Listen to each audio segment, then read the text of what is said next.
What's up, everyone? Welcome back to the stream. We're live with the second set of games from the T5S2 Season 5 Invitational. We watched this morning, super interesting game between Max, G, and Mumu Cow, Necrons versus Azure Yanni, Ulthway Craft World. And today we have, I think, what is probably going to be a very exciting matchup, I mean, at least for me. I'm a little biased because I love me some Tyranids, because we are watching CMob 208 playing the current and defending T5S2 season champion Devin Swan, aka Error, with his 1,000 Suns, but CMob playing Tyranids, which is very exciting. And this is I would say, old school style of Tyranid list, given that it was a style of list that was popular, you know, maybe a few months ago. But a little bit funkier now that we are on, through multiple data slate changes. So it's going to be interesting to see how it plays, and especially given the fact that this particular variety of Tyranids is going into a list that is extremely focused on psychic powers, and it itself is focused on psychic powers, meaning that we were joking with the players beforehand that the psychic phase may be where most of the time gets spent to these players' chess clocks this game, because both these players' psychic phases are going to be absolutely wild over the course of the game. So I am so excited to watch this one, chat. I'm excited to see these Maleceptors back in action after multiple nerfs. CMob has said that he has very rarely lost with this build of list. He's just been sticking with these Maleceptors and Harpies and the combos therein, and it doesn't really see a reason to change it. So we'll see if Devin has what it takes here to change his mind about the effectiveness of his psychic bugs with Devin's 1,000 Suns, but we'll have to see. Who's going to Perils first? Ooh, that is a good question. I don't know. Dutes is playing Creations of Bile. Yes, that's correct. But Dutes is not on the stream yet. So yeah, we have a doubleheader game tonight, chat. We have another game that's going to be starting in about 20 minutes or so, and we'll be running along concurrently alongside this one. So I have a multi-stream setup for that. We're going to be able to keep track of both games at the same time. The other one is going to be Dutes playing Heretic Astartes, Creations of Bile, like we just said, versus Ashley playing Adepta Sororitas and playing her Valorous Heart. So two super-duper tanky, super aggressive armies going to be fighting it out in the center of the table versus our two more sorceress friends in this table. But we're starting with this one right now. So that's where we'll stand for the time being. I'll go ahead and throw a prediction up for Twitch chat. If you are in Twitch chat, for those who don't know, we are streaming to both Twitch and YouTube. If you are in Twitch chat, you get some cool bonuses. You can do some sound alerts. Both get access to text-to-speech if you use super chats or subs or bit cheers. There you go. There's a perfect example right there. Nailed it. Thank you, chat. All right. Zeno spotted. Perfect.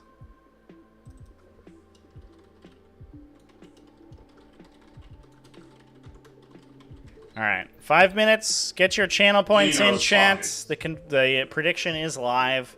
Get it going. I want to thank everybody for coming and joining us for this invitational game today. I'm psyched. I'm psyched to watch this one.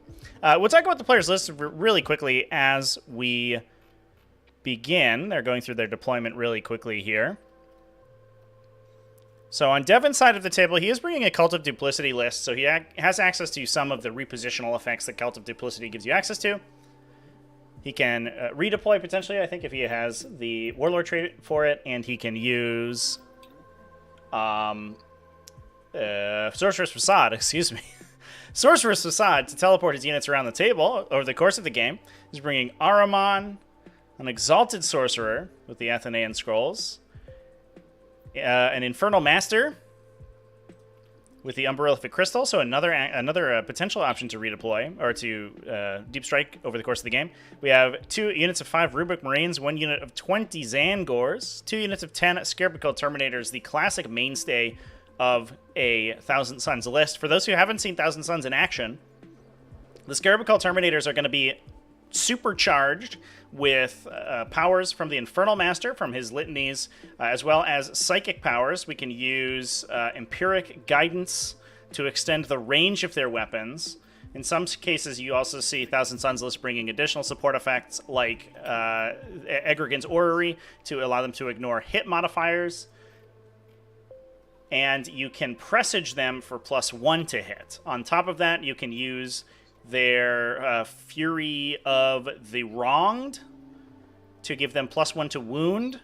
And you can just dump stratagems into these Scarab Cult Terminator units to make them absolutely brutal. So you can give them +1 to wound and an additional attack on all of their Inferno weapons, so all of the Inferno combi bolters. And then on top of that, we have the heavy weapon Terminators that bring a pair of Hellfire missiles, so Strength 8 AP2 D3 damage gunshots, plus a 5-shot Strength 6 AP3 Soul Reaper cannon. So those two models are putting out an immense amount of firepower. A total of 10 AP3 shots from the Soul Reapers that are probably wounding most of the game on 2s or 3s, on top of the Hellfire missiles. But then every single model, other model in the unit is going to be getting 4 or 5 Inferno combi bolter shots with potential +1 to wound. So another AP2 1 damage attack. So these guys put out a ridiculous number of attacks. Once they're buffed up with all of the stratagems, although it is a little bit tougher in Warzone Nephilim, to be fair, than it was in Warzone Nachmund that last season, because you have more limited access to your command points over the course of the game. Although Thousand Suns can circumvent that, they have a lot of ways to generate CP over the course of the game, so they're not quite as hampered as some factions were by the changes to command points. But once that combo is fully assembled, those Scarab Cult Terminators are going to be doing absolutely ridiculous damage. And especially into units like the Tyranid monsters that, for the most part, have transhuman physiology effect to be only wounded on 4s. The mid to low strength with the bonus to wound on all of those Terminator small arms fire is actually going to be pretty fine. And even into units like Tyranid warriors that can reduce damage against themselves, the fact that the Scarab Cult Terminators deal a brace of 1 damage attacks is absolutely brutal for them. So we could potentially see these Scarab Cult Terminators pop out and get a ridiculous amount of damage through. That said, the real question mark in this matchup is how much can the Tyranid player take before they're forced to expose things for the Scarab Cult Terminators to kill. And generally speaking, the Scarab Cult Terminators, because these units are so expensive, 430 points apiece, they will trade for a couple Tyranid units, but oftentimes Tyranid shooting, psychic, and melee is powerful enough to actually remove those Scarab Cult Terminators once they commit to the center of the table.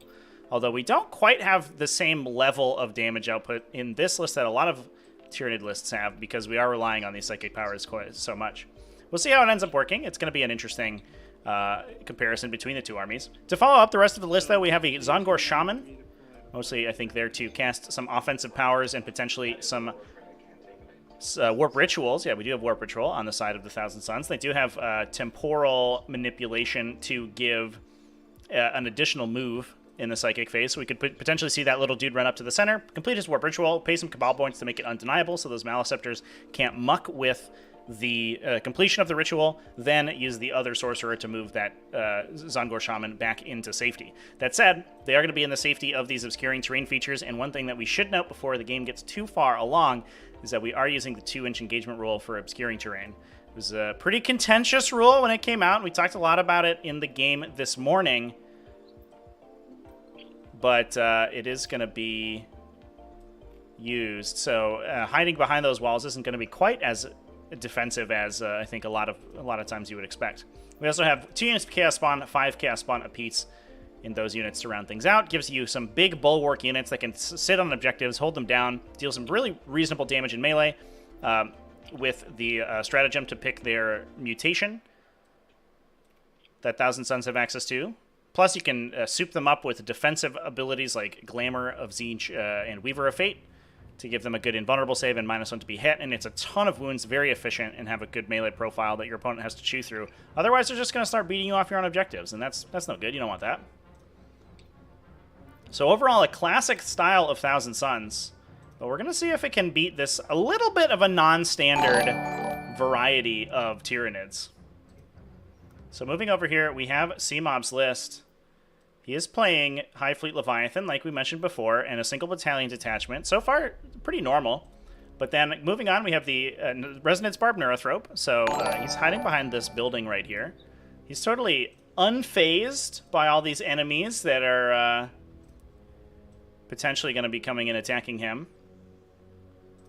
Because the special ability that Tyranid Psychers have is that a lot of their psychic powers are actually targetable through the synaptic link. So they can essentially chain target between units that they are within 12 inches of, between synapse units. Which means that the Neurothrope doesn't actually have to be anywhere near the fight to be applying its buffs. As long as it has a unit of warriors or a Maliceptor within 12 inches of it, it can measure the range of those psychic powers off that guy. And then from there, if there's another synapse creature within 12, you can also chain that psychic power even further along the link, which is very effective. So there's no real incentive for the Neurothrope to be pushing too far forward. Now we have a Winged Hive Tyrant with the Reaper of Obliterax, a relic weapon that does mortal wounds in addition to ignoring damage ignores. Not a huge deal in this particular matchup, but in a lot of situations, especially in the metagame right now where we're fighting against Phoenix Lords like we saw in the previous game, or Catan Shards, we saw both of those in the previous game, or Abaddon the Despoiler, all of those with damage ignore abilities. And the Reaper of Obliterax doesn't care about those, just kills you. And then from there on, we have a unit of 10 Termagants, 2 units of 3 Warriors to hold down the fort, score some secondaries, get some points. And then things get a little bit spicy, because in the Elite slot, we do have a unit of Venom Thropes, which is pretty common. They project a 6-inch -1 to be hit aura, which is good to protect these big beastie boys, as well as 2 units of 3 Pyrovores. We can see them inside a Tyrannocyte right now, safely nestled in reserve. The Tyrannocyte is a drop pod, so it's going to be able to drop on turn 1, and then those guys can pile out, and they do have a 12-inch 2-damage Flamer, which is pretty effective, although it will be good into the Rubric Marines and the Thousand Suns, but if we put too much effort into killing the Terminators, we could potentially see a stratagem for -1 damage used on those guys to keep them alive, or, honestly, if they're sitting in cover with Armor of Contempt, they're going to be reducing... they're still going to be taking a 2+ save against those Pyrovores, so they actually probably don't care that much about it. I imagine the Pyrovores are going to be most excited about attacking the Chaos Spawn, to be fair. I think that's going to be their #1 target over the course of the game. We did just have a basic tactics video come out about target selection, and I believe that the Chaos Spawn versus Pyrovore Flamer statistical matchup is actually very good for the Pyrovore. Because they're a 2-damage weapon, which is very good at killing a 4-wound enemy, and they're strength 6. Versus the T5 of the Pyrovore is a perfect number to win them on 3s. So that's pretty nice. Then we have 2 Maliceptors. So for those who don't know, Maliceptor was a controversial unit when the Codex first came out because it has the ability to deal ridiculous numbers of mortal wounds in the psychic phase. In addition to having 2 casts innately, every time it casts a psychic power on a 7+, it's going to be dealing the closest enemy unit within 12, and that ignores line of sight, 3 mortal wounds automatically. And that will degrade as the Maliceptor loses wounds. But for a while, the number of psychic powers that the Maliceptor could cast was effectively uncapped, and you could get them to cast up to 4 powers, and if they all got a 7+, which was highly likely with all of the bonuses you could stack on them, that ended up dealing immense amounts of damage. In this case, we don't have access to all the old-school Maliceptor combo, but we are going to try to combo them out with Warp Siphon off of the Neurothrope, which is why the Neurothrope has Synaptic Tendrils to give both of the Maliceptors roll 3d6 and drop the lowest to cast. Then, once per game, we have an ability to, with the Neurothrope Imperative, give the Maliceptors +1 to cast, meaning that they now only need a 6 on 3d6 drop the lowest to trigger their 3 additional mortal wounds, in addition to any damage that the psychic power is doing by itself. These guys are kitted out with some pretty scary psychic powers, one of them bringing Neuroparasite, which is actually pretty lethal to these Scarab called Terminator Bricks. Rolls 1d6 for each model in the unit, and if it beats their toughness value, they take a mortal wound, meaning you can expect 3-ish mortal wounds out of that psychic power by itself. And I believe that it is an innately 7+ the cast, so if it does go off, they're automatically going to be triggering an additional 3 mortal wounds to the nearest thing. That said, obviously Thousand Suns have a lot of bonuses to deny, and they might be able to stop it. We'll have to see. Following up the rest of the list, we have 2 Harpies with heavy venom cannons. One of them with Synaptic Enhancement, so it becomes a Synapse creature, and therefore projects the Synaptic Imperative auras, and on top of that, becomes transhuman, just like all of the other High Fleet Leviathan Synapse creatures. Following that up, the other Harpy has Dermic Symbiosis, so a permanent 4+ invulnerable save, just to try to keep both of those units alive. And they are another good source of mortal wounds, able to bomb enemies that they move over, or drop Spore Mines that can then move up and bomb you. Or they can shoot you with their guns. I guess and/or. They do both, which is pretty nice. So a lot of mortal wounds coming out of both of these armies, because we have to remember that on the Thousand Suns side, they don't have these psychic powerhouses quite as much as the Maleceptors are, but every single one of these unit champions in the army has the ability to cast psychic power. So we could see an immense number of smites being generated by them to deal mortal wounds to these big, heavy Maleceptors that have a really strong defensive profile. Looks like I think we are rolling to go first here. Send it back to the player mics real quick. You get to roll. I have not rolled yet. Here we go. All right. I got a 4. And it looks like Tyranids is getting the roll to go first. Okay. There it is. Best of luck to you. Luck to you, yeah. All right. So Tyranids first. And we do have a ton of damage output being represented by these Harpies, plus a turn 1 Deep Strike potentially from the Tyrannocyte. So a lot of forward pressure able to get put out by this army. Now, I think these Chaos Bond may not be long for this world, although the Harpies may just want to be firing into the Scarab called Terminators and trying to remove the sources of damage against them. So we're going to proxy base our Harpy positions real quick here, just to make sure that we do everything legally. They can pivot 2 times before the end of their movement, so they're a little bit more maneuverable than most aircraft.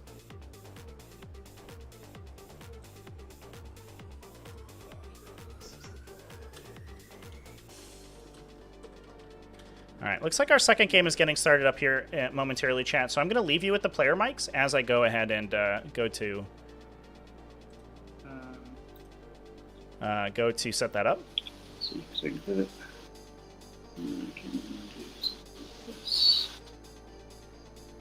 Yeah, looks like I've got some space. Yeah, just to note, we do have a note on the area terrain pieces that the 3-dimensional elements can't be moved on, or they can't be ended. Movement can't be ended on them. Okay.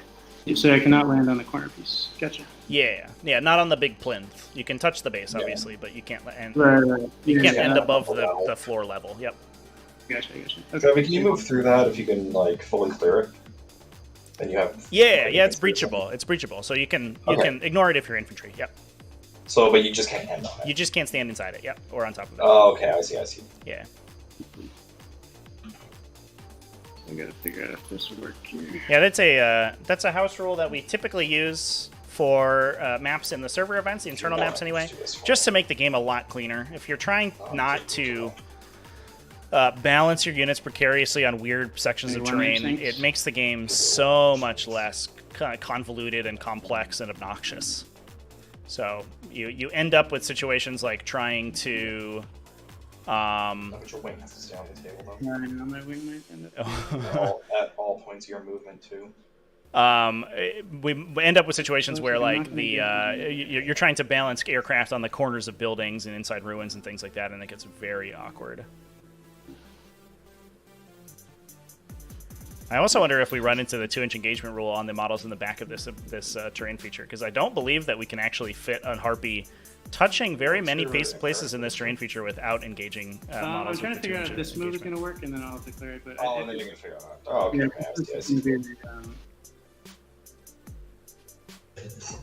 Yeah, I guess I could probably do something like that.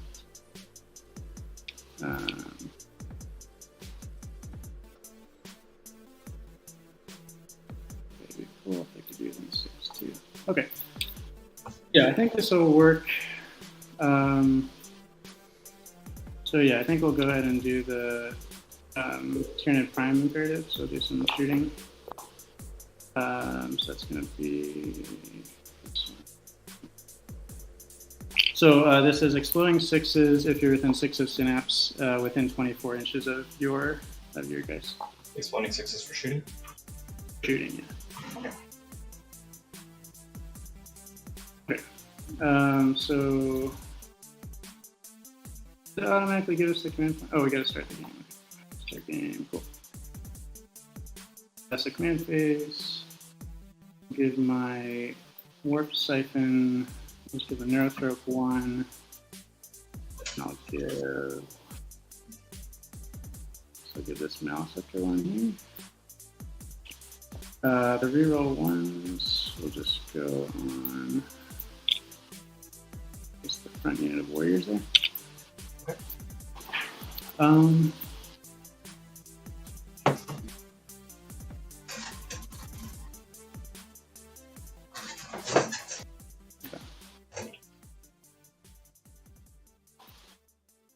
Okay, movement phase. So I'll figure out the heartbeat thing. So this one is gonna come here. It's barely gonna touch that front guy. So is he over right now? Which one? Terminators, Rubiks, Yeah, and Small. I'm gonna drop on the Terminators. Yeah. Yeah, you're good there. Okay, so 30.5, and he's gonna rotate, and he's just gonna come like as close as he can outside of an inch there. Sure. Yeah, you're good there. Okay. And then the other guy is gonna try to get within 6 inches of him. Open another black spot.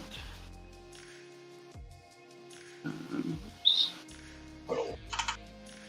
There's a 6-inch aura for you.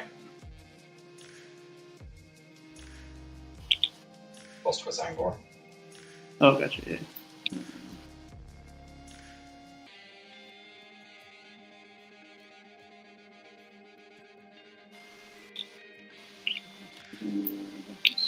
Okay. That's good. Okay. So we'll do that. The warriors here are going to come up and raise a banner.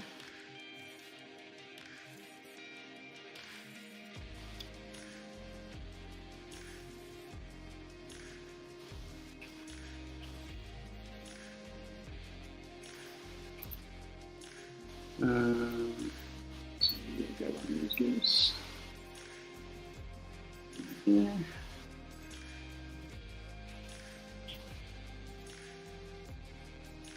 And then the termagants on this side are going to also raise a banner. Okay.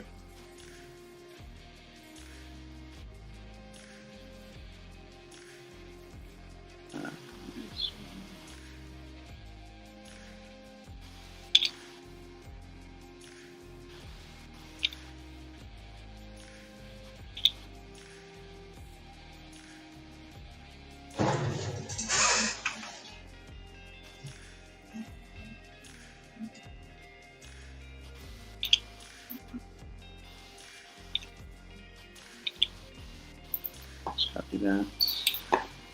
And over there.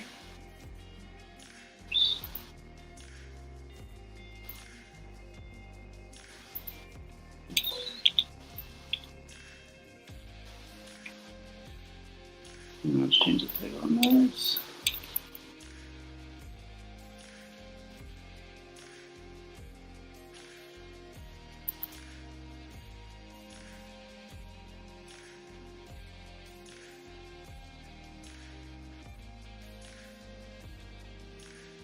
I think the high target will advance. 6. Just gonna hide in this corner as well as I can. May not be that well. Let's see.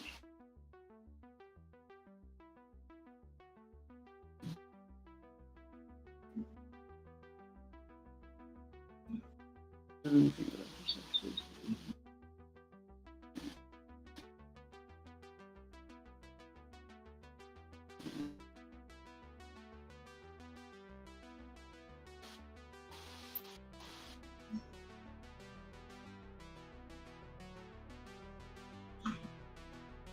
Yeah, it's probably fine.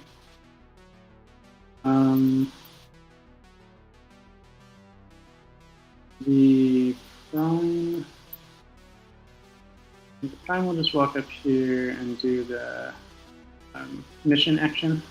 Okay.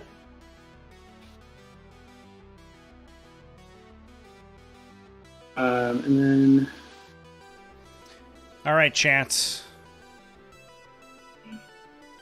We have our second table set up. We'll go ahead and, as we are completing our movement phase from C-Mob so far, we'll go ahead and give that a look.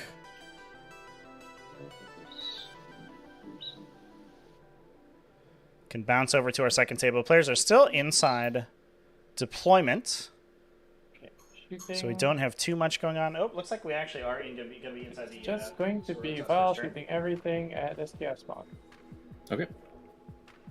Rockets, 2s, and 3s. Rolling. 6s. 1.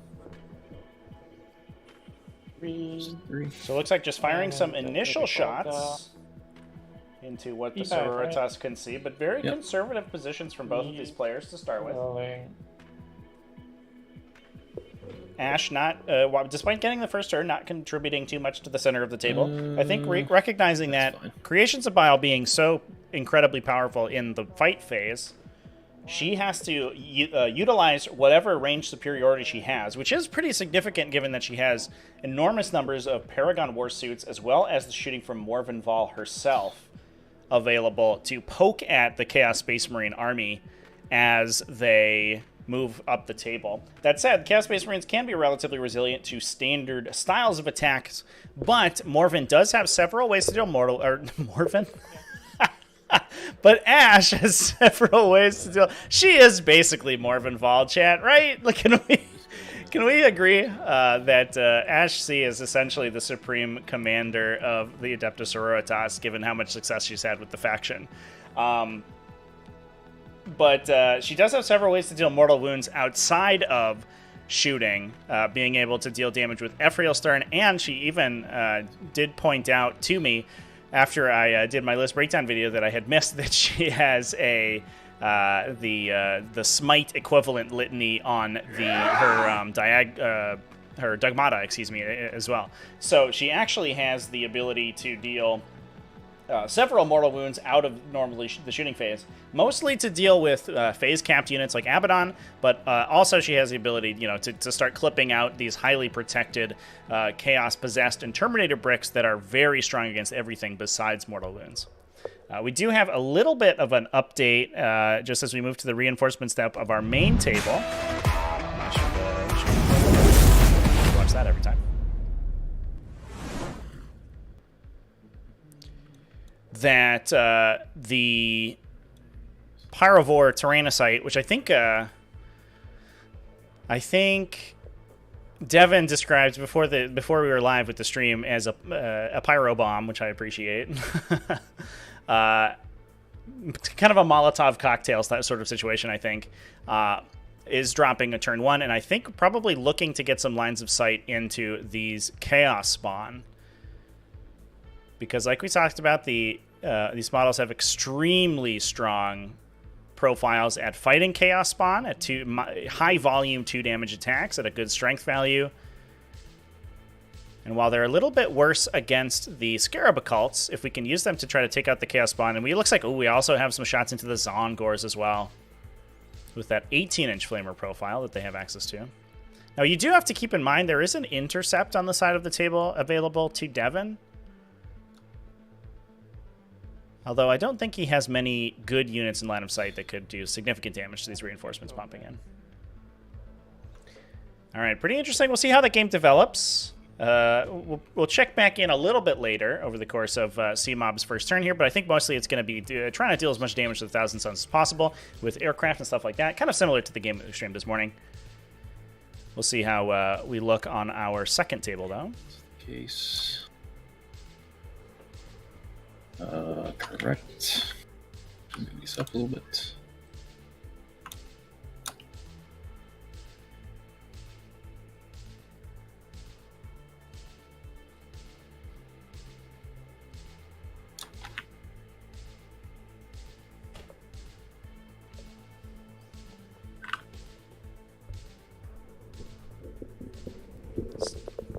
Excuse me, chat.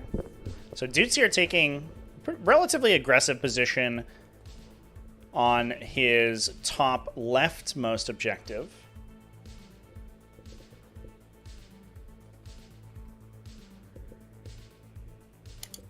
Neither of these players really want to be the first one to engage into the other one, for good reason. Nothing that can like redeploy or anything, right?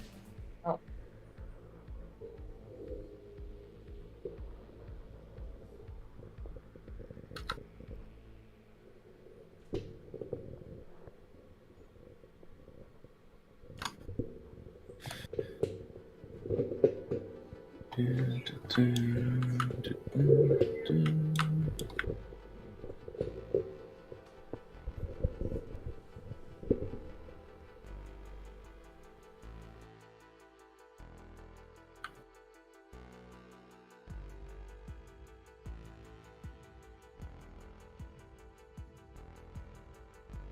I will advance the Land Raider.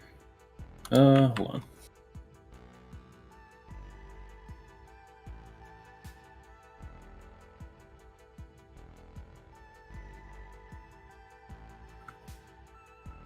Yeah, I'll advance it.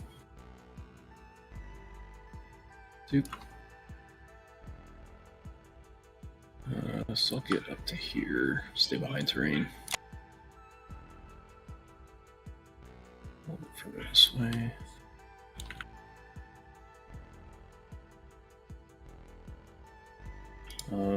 Okay.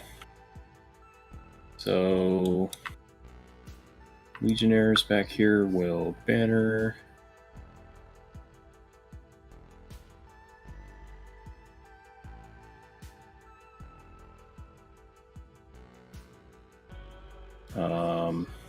Orange Cultist will banner, or sorry, Green Possessed will banner. Orange Cultist will scan. And then I think that's pretty much all we're doing.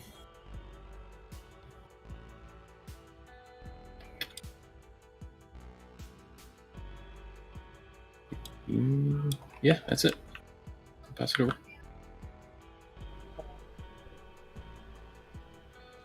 All right, so it looks like some really conservative play from both these players, like we just talked about. Dude's essentially just holding his units back pretty far here. We do have Possessed at the front edge of one of the buildings. A Lord Discordant on Hellstalker chilling over here as well next to them. He is being character screened by the Possessed because the Lord Discordant actually now 9 wounds, which is a little bit different from his previous incarnation. So between him and the Demon Prince, a lot of really powerful melee characters hiding behind this huge Possessed brick, plus the Master Possession to soup them up with buffs if we need to. A little bit of an interesting gimmick that Dudes does like to take advantage of with that Master Possession is that he can even use Pact of Flesh to regenerate a model to a unit. And you can do that after damaging the unit with the Master Possession's Sacrificial Blade, which means you can potentially kill a model in your own turn, then reanimate that model to give yourself additional threat range, placing it at the front of your coherency from the back. So you can generate, probably a lot of extra movement for that model in particular, but certainly another 2 or 3 inches of additional threat range on the unit, which is pretty cool. In addition to the Cult of Bile, or the Creations of Bile +1 movement base, that's pretty relevant, and for some units, they can advance and charge for 1 CP in Creations of Bile, meaning that the threat range of the army is actually relatively explosive. It looks like Ash also starting to move out a little bit here. She does like to play a little bit more fast and loose with her Mortifiers than she does with her Penitent Engines. A lot of that is because the Mortifiers can fight on death like the entirety of the Creations of Bile army if they're killed in melee. So if we see Possessed go into them, they can still generate some value for her. In addition to bringing models forward, she can then use Miracle Dice to charge with those Paragon Warsuits from around the corners of the building.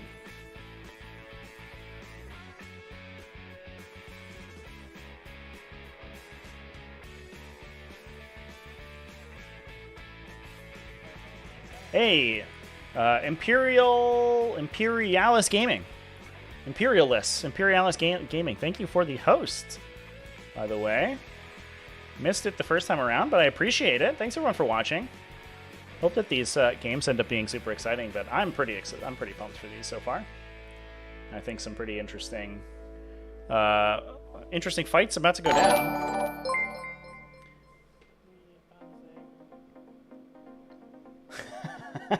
Getting invaded by the French. All right, everyone, fix bayonets. Thank you for the follows.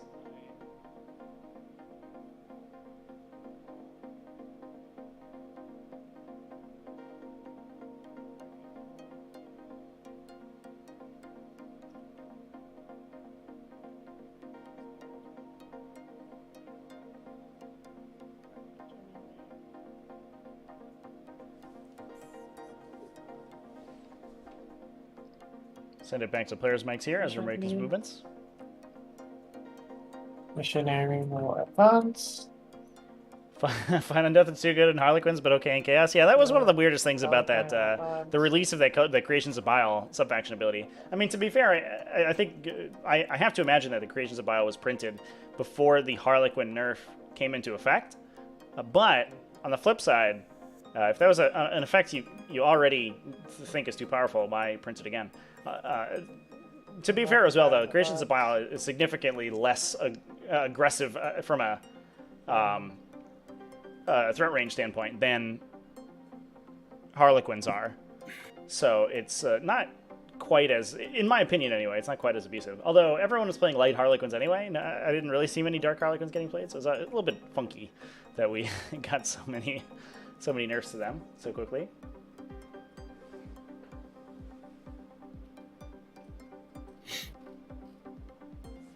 So bringing the Paragon Warsuits out into the center here, out in the open, is Ash. Again, very little shooting on the Chaos side of the table. We do have that Land Raider that you have to keep in mind. The Venom Crawler is also pretty good at shooting. We do have a Bale Flamer on the Lord Discordant as well. So some reasonable attacks. A lot of 2 damage, sort of middling AP that the Paragon Warsuits should shrug off. Although I'm sure Ash is a little bit worried about those las cannons. The new, what are they called? Soul Shaker las cannons on the Chaos Land Raider? Soul Shatter, excuse me. Soul Shaker is something totally different. They, I don't know, build cabinets really well, I think?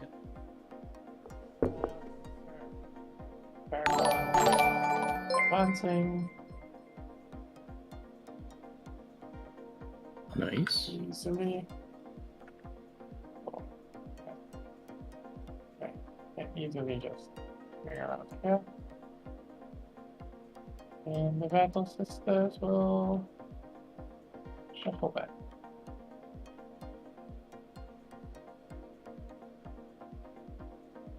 Not quite at the 2-inch mark, but yeah, +1 movement strength on the Creations of Bile units, chat.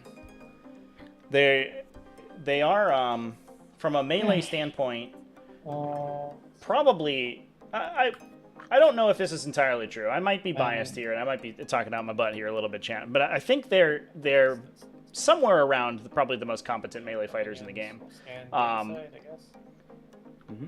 Whether or not that holds the test of time, who knows? But the downside is that they trade a lot of resilience for that. Not super relevant in the fight phase because they'll be able to attack you, but still a pretty big deal.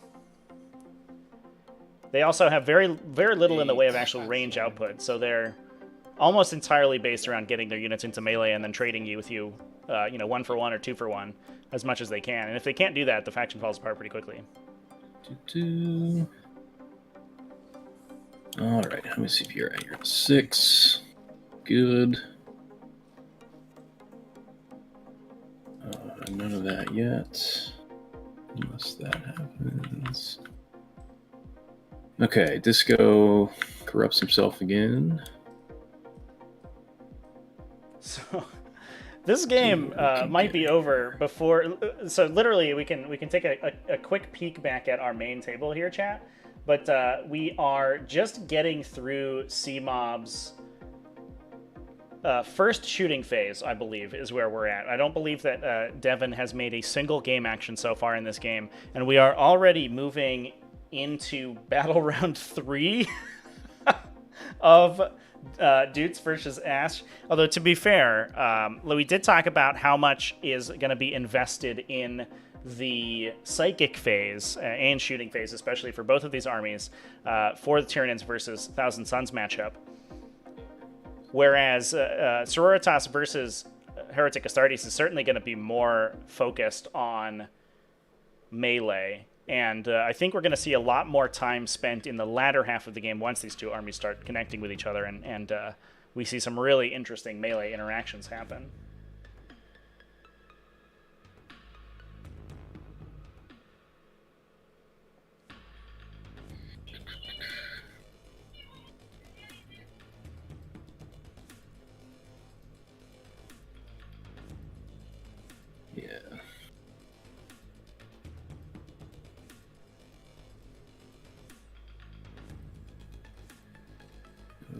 an 8 to here, so 7-inch charge, basically.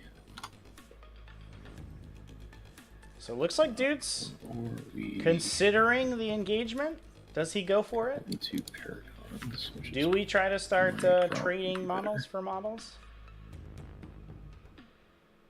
Dudes could just put a unit in the center of the table. Although the downside for him is that Ash does have that Dogmata in the middle of the brick of Paragon Warsuits. We can see her standing right here. Oh, that's a Palatine, excuse me. Where's our Dogmata? Oh, here she is. Yeah, right, literally in the middle, right next to Morvenval. Morvenval's right-hand woman, as it were. Literally, she's pointing her right hand at the Dogmata, and the Dogmata can target the Paragon Warsuits with her objective secured ability. So a single Paragon Warsuit can take away that center objective from a lot of Chaos Space Marine units, since Dudes has relatively little access to objective secured on his side of the that table. goes there. So he's not necessarily guaranteed to force an engagement if he commits heavily to the center. He could just see Ash feed him a unit of Paragon Warsuits, take the positional advantages he can get, deal a ton of damage with multi-meltas, and then pass the turn and say go. I needed that spawn. Yeah, and now I think a little upset that he lost the Chaos Spawn turn 1 to Heavy Bolters. Because he's not going to have that unit to be able to start performing actions on these objectives. Especially since he has the Long War, so I believe that he's incentivized to take new objectives from his opponent anyway. And if Ash does not give him good engagements in the middle objective, he has a tough time doing that. Alright. Get these out. Actually, I've got an idea.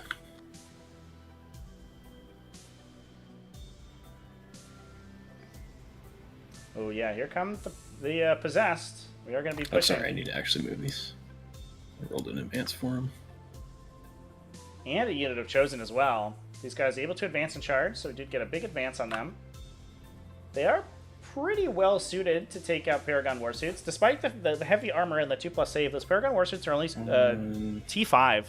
And this means that one of the benefits of Creations of Bile comes to the fore there, which is making those base Space Marine profiles Strength 5. The reason that that's important is because they also have Accursed weapons, which give them an additional +1 strength. So they get to that really, really sexy cutoff, which I think is really appropriate because they are Mark of Slanesh on these Chosen over here.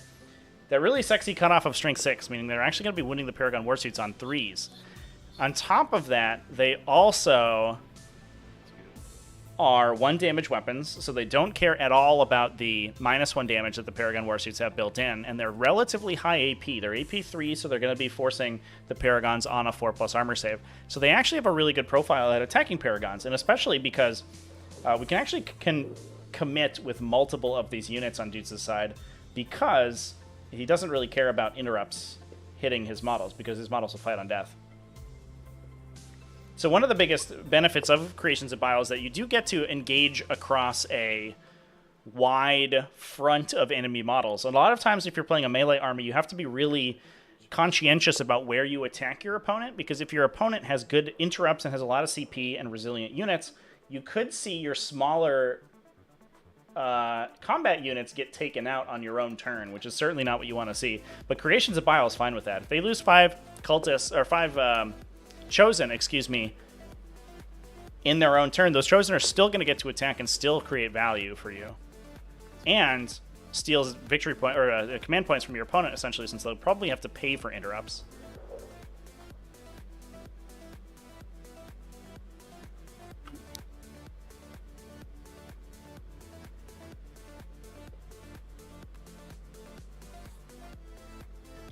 Rules question: how does Mark of Nurgle interact with the Black Room of Damnation? Both offer -1 to wound, but don't stack. No.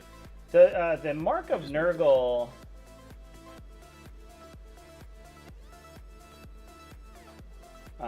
Does it convert a -1 to wound or a reduces strength value of the attack?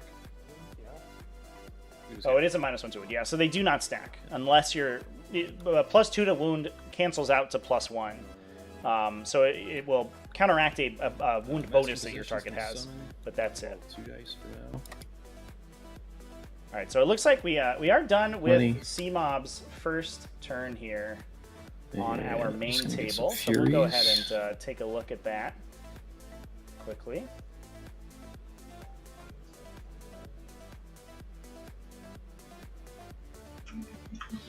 So a grand total of units destroyed. It looks like the Alpha Strike from CMOB was absolutely brutal.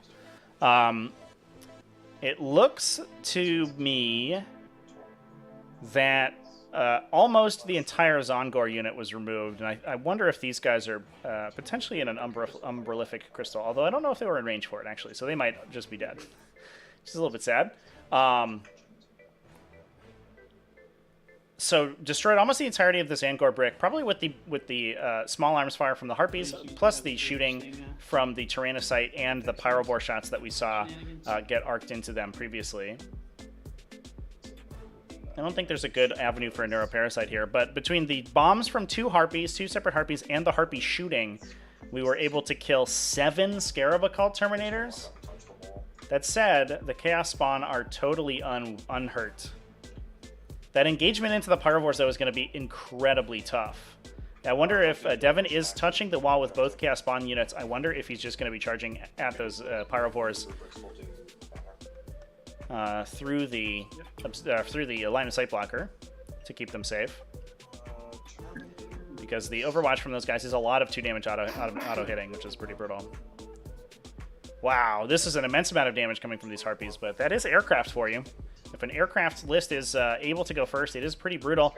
And although we did see good defensive positioning on the Harpies, I have to wonder if one or more of them may have been killed if the Thousand Suns had gone first. Since they don't benefit from the obscuring keyword, we can probably use a sorceress facade, to deploy a unit over to the side here, somewhere maybe around this sewer grate. Cut a line of sight to where the Harpies were standing, and put all of those really strong 1 damage multi-AP attacks into those Harpies to try to remove them.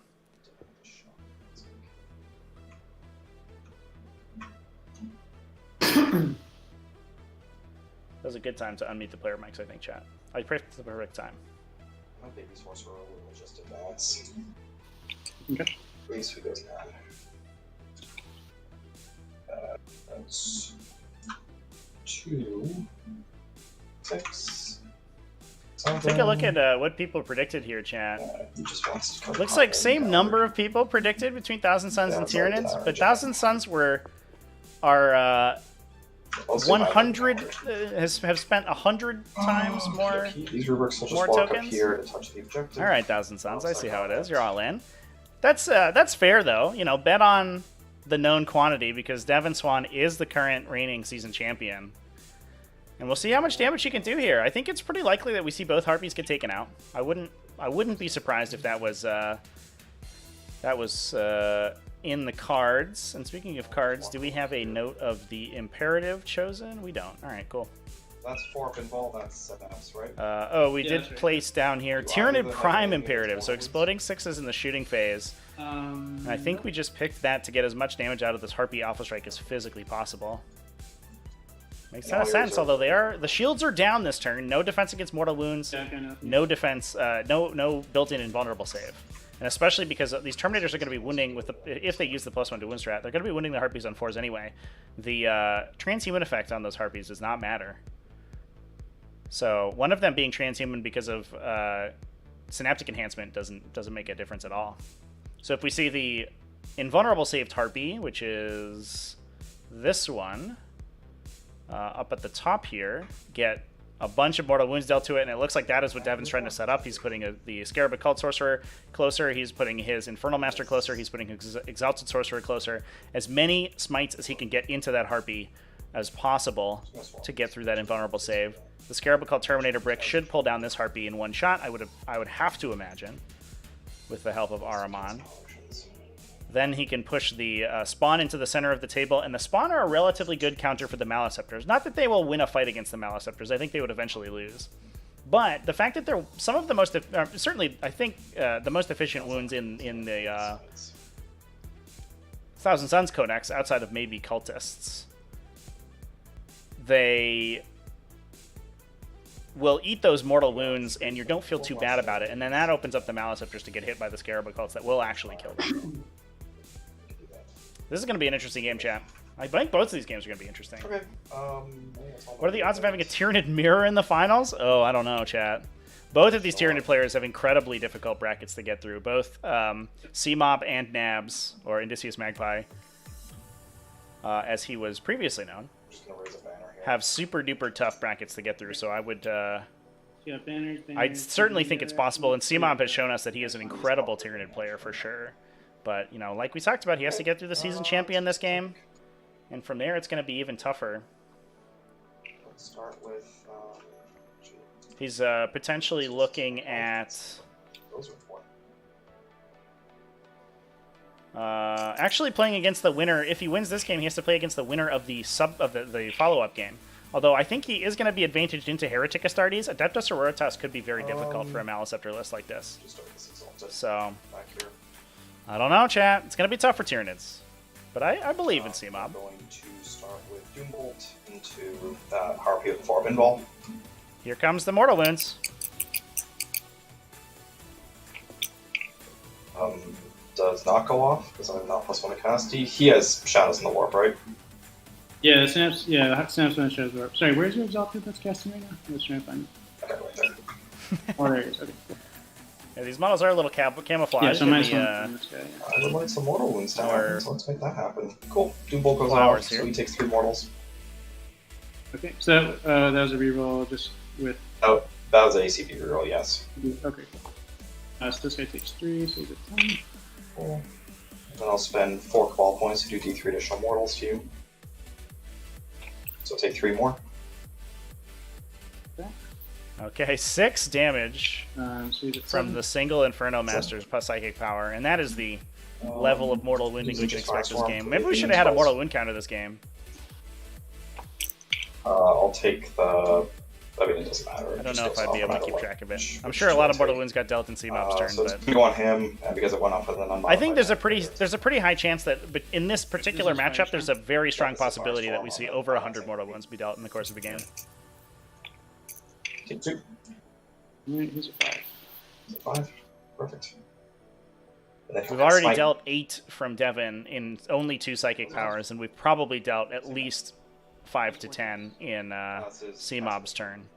So we would already be 20% of the way there. Okay. Practically 1 psychic phase into the game.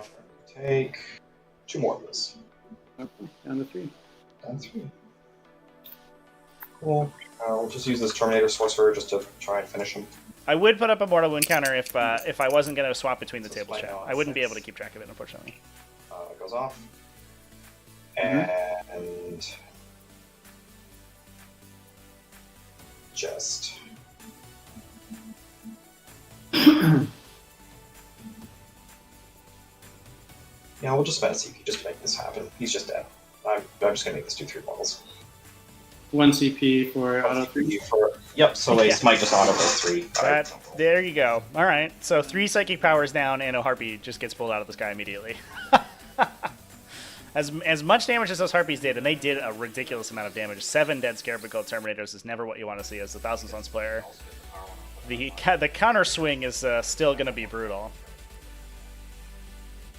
Oh, and we did get enough to Sorceress Infuse the Scarabicole Terminators and regenerate one of those models as well.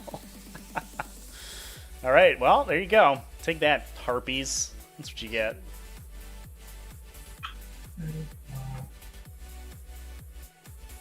So they're bannering and all that.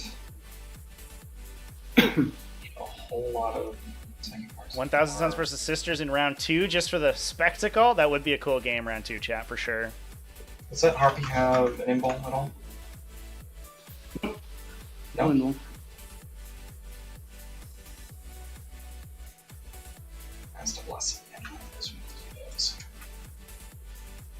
Go through them. Let's just do our one. We're gonna start with Weaver of Fates. Goes off. Now, what's interesting about the target selection here that I should point out is that the Synaptic Enhancement, as the players were pointing out earlier, does give the Harpy an 18-inch aura of -1 to cast, which means that Devin being incentivized to send his psychic powers into the invulnerable saved Harpy, because it is much more difficult to kill with ranged attacks, means that he has all of those psychic powers have to suffer that -1 to cast. So he's saying that it's fine that I am slightly less efficient in my psychic phase this turn because of the efficiency of my damage output. He's essentially valuing his target priority more than he is the consistency of his psychic phase, which I think is correct in this case, because what Devin has to do is after getting Alpha Strike and losing so much, he has to be able to convert as highly as he can right now, because if he can clear out the threats to his backline and take a strong position in the middle of the table, he is basically just going to be rolling forward slowly over the course of the next couple turns. And that's exactly where Thousand Suns want to be. They want to be in a position where the end game is to put a 10-man brick of Scarab called Terminators onto the middle objective and score multiple turns of 12-point primary. And if you can create a situation where your opponent no longer has the threats to deal with that, you've won the game.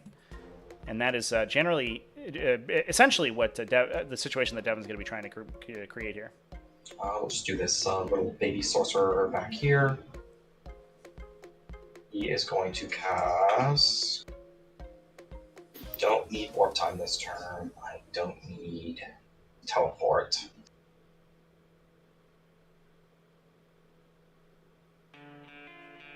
Sure, I'll just do the Scarab Sorcerer first. Scarab Sorcerer is going to cast... no, that's a lie. I apologize. I keep lying to you. We'll do the Infernal Master. He's just going to cast Glamour. So as we continue to Goes off, I don't want the blue spawn. Go through our support psychic powers here, chat, I'm going to go ahead and throw us over to our other table just real quickly, because we are seeing some developments happen. It looks like we do have dudes engaging across the frontage of the Sororitas army. The possessed unit has charged into the mortifiers in the center of this defensive brick that Ash has set up. We also have the Demon Prince going in as well.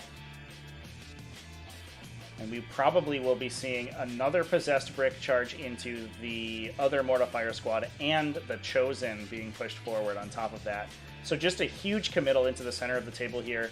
I think Dute's basically telling his opponent that he believes that the melee prowess of the Heretic Astartes is going to win him out by the end of the game. Like I said before, he doesn't care about interrupts. He can threaten across the entirety of the enemy army, and regardless of whether or not their units get to fight, he's still going to be able to deal damage to them, and he's going to create a situation where, very much like those Scarab Terminators, he wants to create a situation where he can anchor with one of his big units, either with his characters or with one of his possessed units. And if your opponent has run themselves ragged trying to keep up in an attrition game with you, then that unit will just win the game for Dudes by the end. It will just kill everything that Ash has.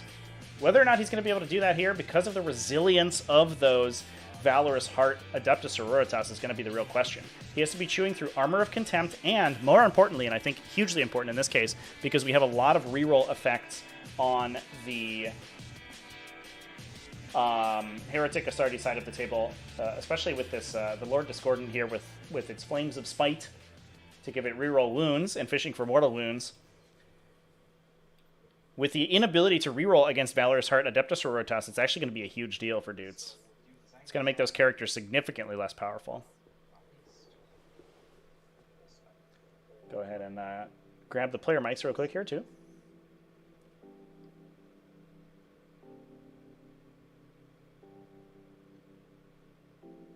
And then Possessed into Morts 1.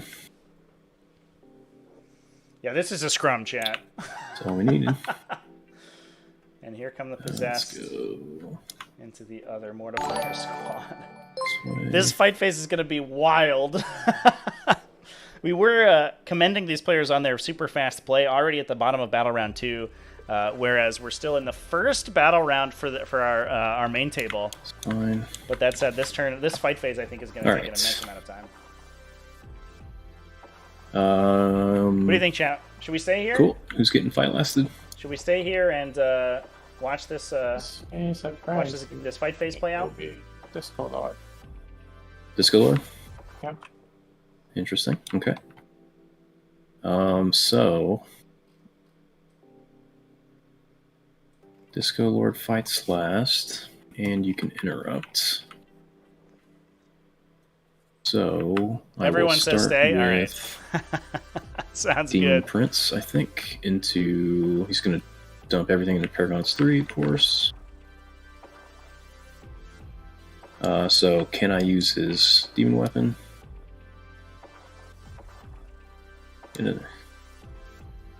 Yes, no matter. So sword is going to get plus D3 for plus 3, so that's going to be at 9. And then Talon gets plus D3 for 2, so 3 Talons. Hitting you on 2s. Ooh, good thing it's not slaughter yet. And then everything will be... Yeah, if that was exploding 6s roll there, that would be brutal. 3s, yeah. Actually, no, you're T5, right? Yeah. Sword is... No, sword Yeah, strength 9. just what it is. Okay, so Well, reds look are at that. AP3. Look at that wound roll right and there, green is chat. AP1, I think. You got 4 ups. Incredible. Ooh, nice skew. And 4 up. Well, 2 up actually, I think.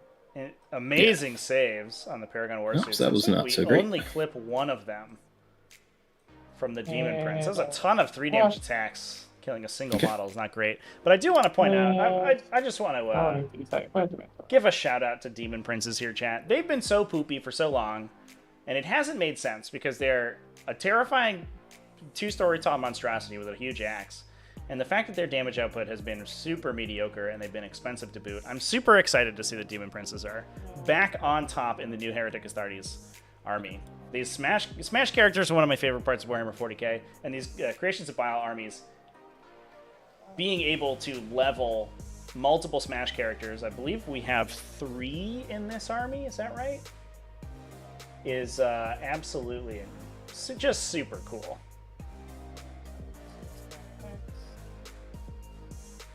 Why is it 9? I don't know if we have a Lord of Executions, but at least we have 2 super duper souped up Smash characters. Between the Hellstalker, the Lord Discordant on the Hellstalker, and the Demon Prince, the Winged Demon Prince, both of these characters, immense amount of damage output. And can fight on death, so even if you kill them, they're going to get to swing anyway. Ooh, what a roll. Nice. 7 AP? 3, so you're 5 ups. Yep. So it looks like So trying you to kill clip out the Chosen 1, here. 2, 3.5. Mhm. Let's see. Looks like a couple Chosen get knocked out, but again, they're going to be able to fight. And that is the weird part about interrupting into these Creations of I Bile's think I'd armies. probably just take the first 3. It saves, it deals additional damage to your opponent's models, but it doesn't necessarily save your models, which is one of the benefits of interrupting in 40k, is if your opponent is threatening a fight, and you can fight before them to both kill them, dealing damage to your opponent's army, and preventing them from attacking you, saving yourself some command points. That's why, or saving yourself some damage, excuse me. That's why that 2CP stratagem is so important. But in this situation, Creations of Bile were just entirely blank one full half of that benefit. So a lot of times it's not even worth the 2CP to be interrupting. And then I will consolidate both of you. Okay. Yes. Alright, so now it doesn't matter where we go, so I'll go with Disco, Paragon. He charged them. His fight lasted, he can't. Oh, you fight last at him. I forgot. Okay. Keep thinking it's my Possessed. That did happen. I remember. Shifty. Alright, so let's do Possessed then. That's good to do. There's a good reason why I fight after him. I guess it won't really matter, but yeah. Against a possessed, it doesn't really matter, but stopping him from moving. Yeah, deal. yeah. Or rather, stopping him from killing the thing and then letting the Chosen move for the big deal. Okay, so it looks like I'm going to get 4, 5, 6, 7 in on these Morts. Yep.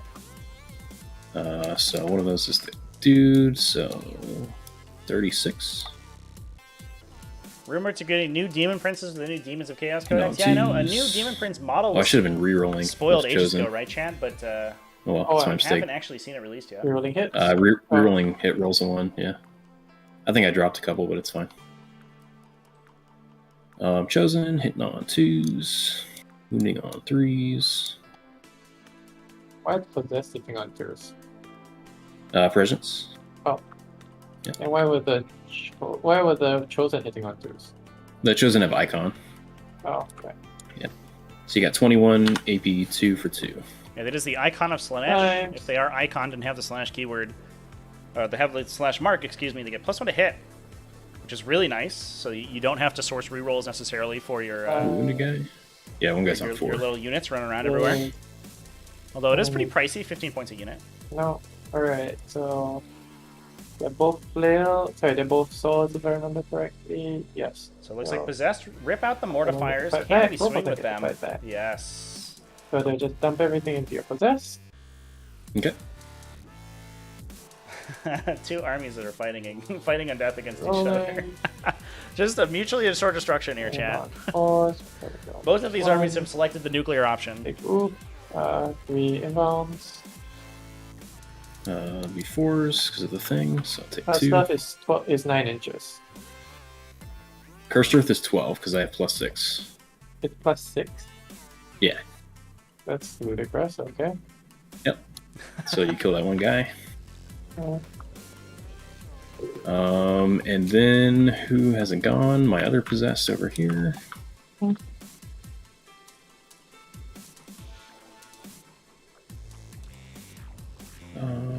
know what?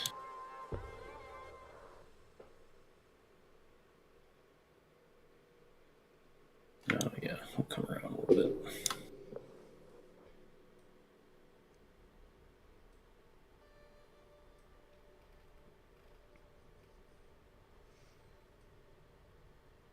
So that's going to be 26. So I do wonder if dudes. Yeah, both these armies are yelling at each other at the top of their lungs. I do wonder if dudes is planning to try to take 13 this AP2 for 2. possessed unit that's in this top right corner and sort of use that as his sweeper. If he can pull focus into the center fight, he has huge possessed brick over here. He has his 2 characters over here. He has chosen in the center, and he's going to be fighting all of those paragons. And if he can fight, and even if he loses the fight to the paragons in Morvenval, as long as he has this remaining unit alive, he can come down, kill the objective secured on this objective, and start trying to get 12-point primary turns. The downside is that Ephraim and Kaiganel may have something to say about that. They do have some smites they can do to Chaos units, which is going to be pretty impactful. Although I don't think they win the fight in the long run against Possessed. -1 to be hit and wounded for Ephraim and Kaiganel, on top of good invulnerable saves, does keep them alive for quite a while. All right. So it looks like, oh my god, only 1 mortifier gets killed by the Possessed unit? Ooh, that was not a good roll. That's what we call in the biz unfortunate. Yikes. And here come the mortifiers to attack back. Yeah, I think Dudes went all in here. I'm not sure he's doing as much damage as he'd hoped. The Possessed not quite dealing the amount of damage that he would like to the mortifiers, although he did get one, or he should, I should say, he should get 1 Paragon Warsuit squad with the Lord Discordant. Looks like we already clipped 2 out earlier in the turn. Are now just going to try to remove that last one. But that does mean that we do have 6 remaining Paragon Warsuits that can both shoot and fight.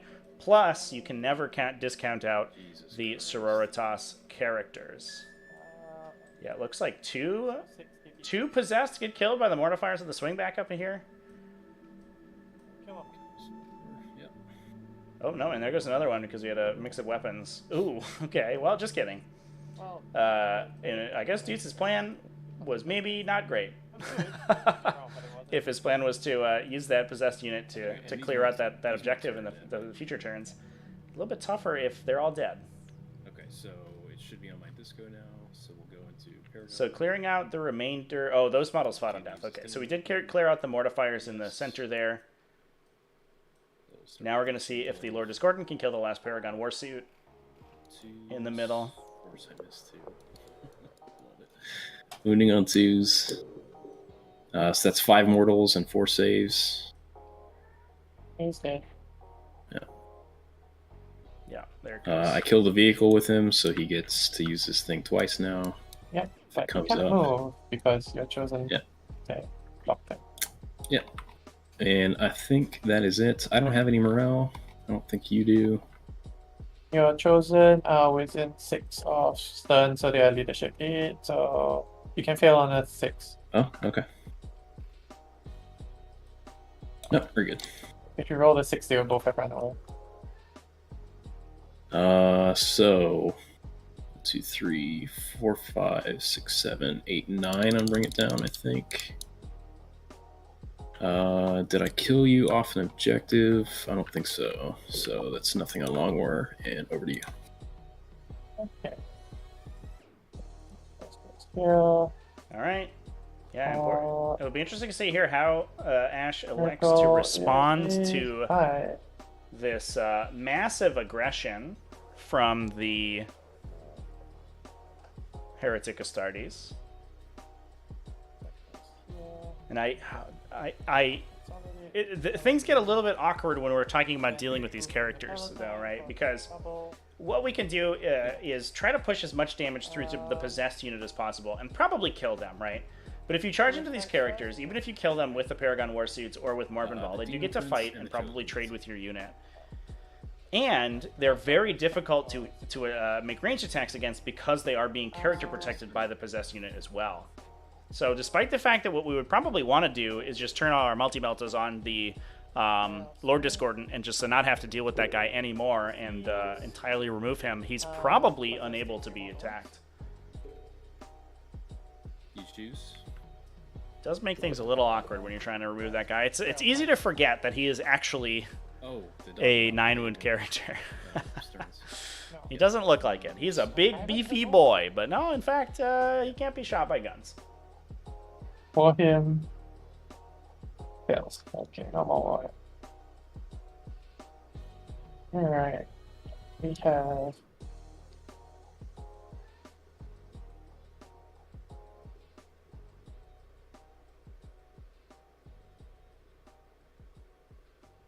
right. They're all in engagement range. All right, taking a look at our other table real quick here, Chad. We are on the top of Tyranids round 2. I do wonder how much of a concern time is going to be for these players. They're on about the same time as our other table so far, but almost a full battle round behind. But we did see, it looks like the spawn were able to get in on the center objective here, but I don't know if we sent in the second unit. The yellow unit of spawn doesn't look like it's been able to make it into the Pyrovores. We've engaged all the Pyrovores. It did deal a little bit of damage back to the spawn. You can potentially, if the Pyrovores are getting really heavily committed into with melee, you can use the Acid Blood stratagem to deal damage, reflect damage back on the attacking units. I don't know if we elected to use that. But we have turned on our Neurothrop Imperative, so +1 to cast and a 5+ against cast and deny, excuse me, and a 5+ against mortals.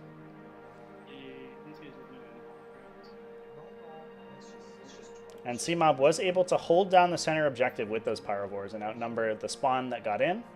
Definitely think we needed the second unit to get in there. So now trying to use the Termagants to protect CMob's home objective from getting touched by these Chaos Spawn. And maintain screens. I do want to point out that CMob does have really good screening in the back here. He has his Venom Thropes chained back to screen out this back corner. He has a unit of warriors off the objective, which is not usually where you want to see them, but chained back to, again, prevent any deep strikes or umbralific crystals from getting back in. And we're probably going to see a lot of these Chaos Spawn get removed in the subsequent Psychic phase. The rest of them get wiped out, but Devin is playing basically a pretty standard attrition game. He's been able to trade his opponent for the center objective. Ooh, looks like we do have a Hive Tyrant committing, actually. Wow, this is aggressive. Hold up, Chad. What are you doing there, Hive Tyrant? Are you going to wipe out an entire Chaos Spawn unit? I mean, maybe. Could happen. He does have... he has 5 attacks base with the Reaper of Obliterax. Potential for a stratagem for +D3 attacks on the charge. Because he has adrenal glands. And he can deal impact damage for 3 mortal wounds on the charge. Plus damage that he deals with smite. So we could potentially kill 1 Chaos Spawn on the way in. And then each of his attacks are going to deal 3 damage plus a mortal wound. So he can probably clip out the rest between the regular damage and the mortal wounds. It does feel a little bit spicy, though. If the Psychic phase doesn't go particularly well for this Wing Type Tyrant, he could be in a situation where he doesn't quite wipe out that spawn unit, and that would be really awkward. If you don't kill the spawn unit in this situation, the Hive Tyrant cannot then overrun if he's engaged. And would have to just stand there for a turn and absolutely get killed by Scarab Cult Terminators. I don't think there's a situation where that guy lives.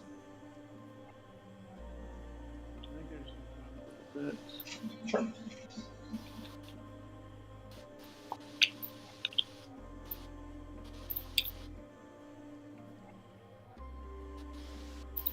Trying to control all those things.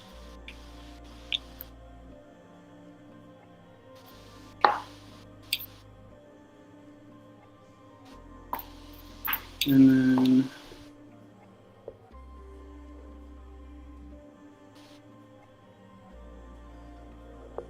All right, chat. As we're going through our movement phase here, we'll go ahead and pop it back to our second table.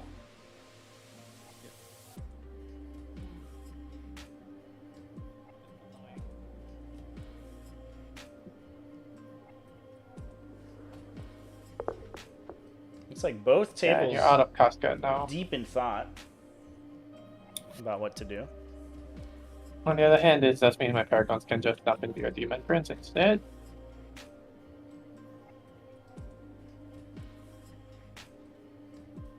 But there's no point doing that this turn. Wow, it looks like a ton of models killed Yeah, with mortal wounds here. Paragons will shoot everything into the possess. And the initial shots from the turn. 3's re-rolling. Killed 6 And then possessed 4 out of the possessed unit and all of the chosen. Oof. Alright, where am I at? 3. Yeah, this is already. Yeah, that's the story of this game. Alright. Oh, that's good enough. Unless I you think kill a lot of these.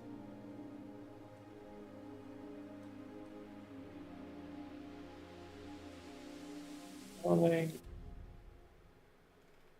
Are back to Success. 6 then. Yep. Fail 3 of these. Call me. No, just 1. Okay. Okay, so Morven's gonna have to shoot the possess. Yep. 3 bolters. Pause. These are 3-ups. Of course.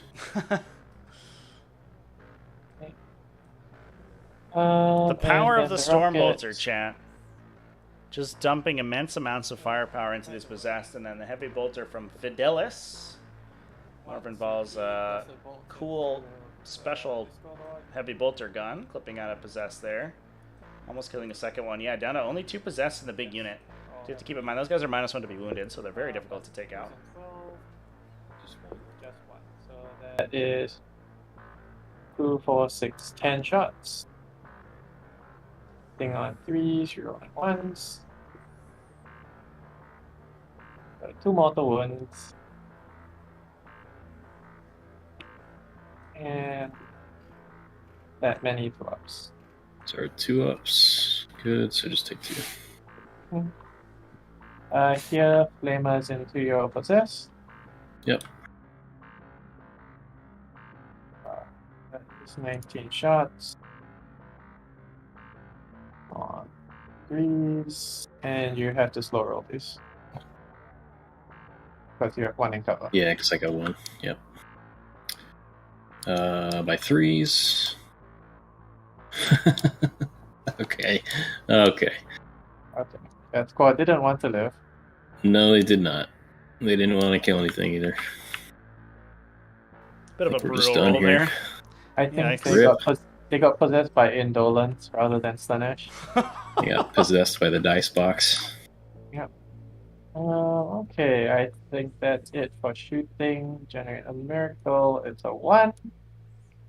Oh, your saving grace is that my miracle dice have been terrible.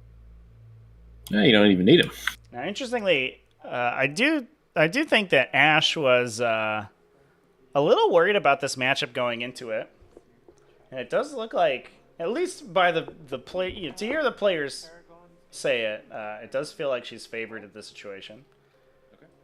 I wonder if, just the sheer resilience and the range superiority of this Sororitas list is going to be able to see them through.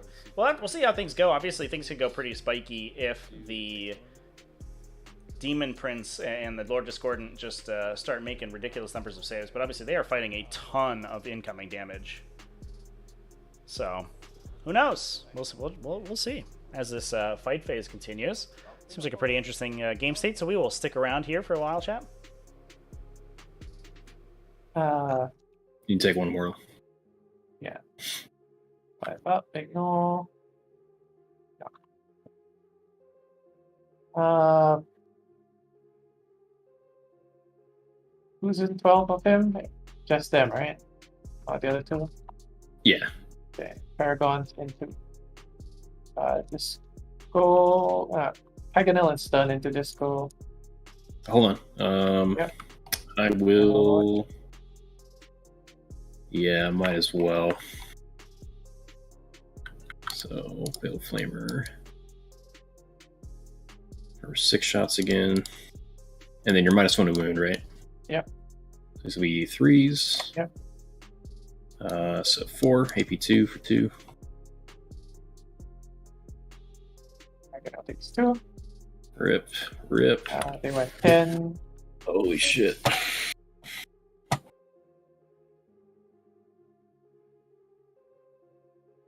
Paragon just into the Disco Lord. Mm-hmm. 9. Put upsec on the wrong squad. Oh. Where's my upsec button? Oh yeah, no, I did put it on the red squad. Nice. Okay. So Mata doesn't really want to go anywhere. Yeah, okay. So Mata into both. Okay.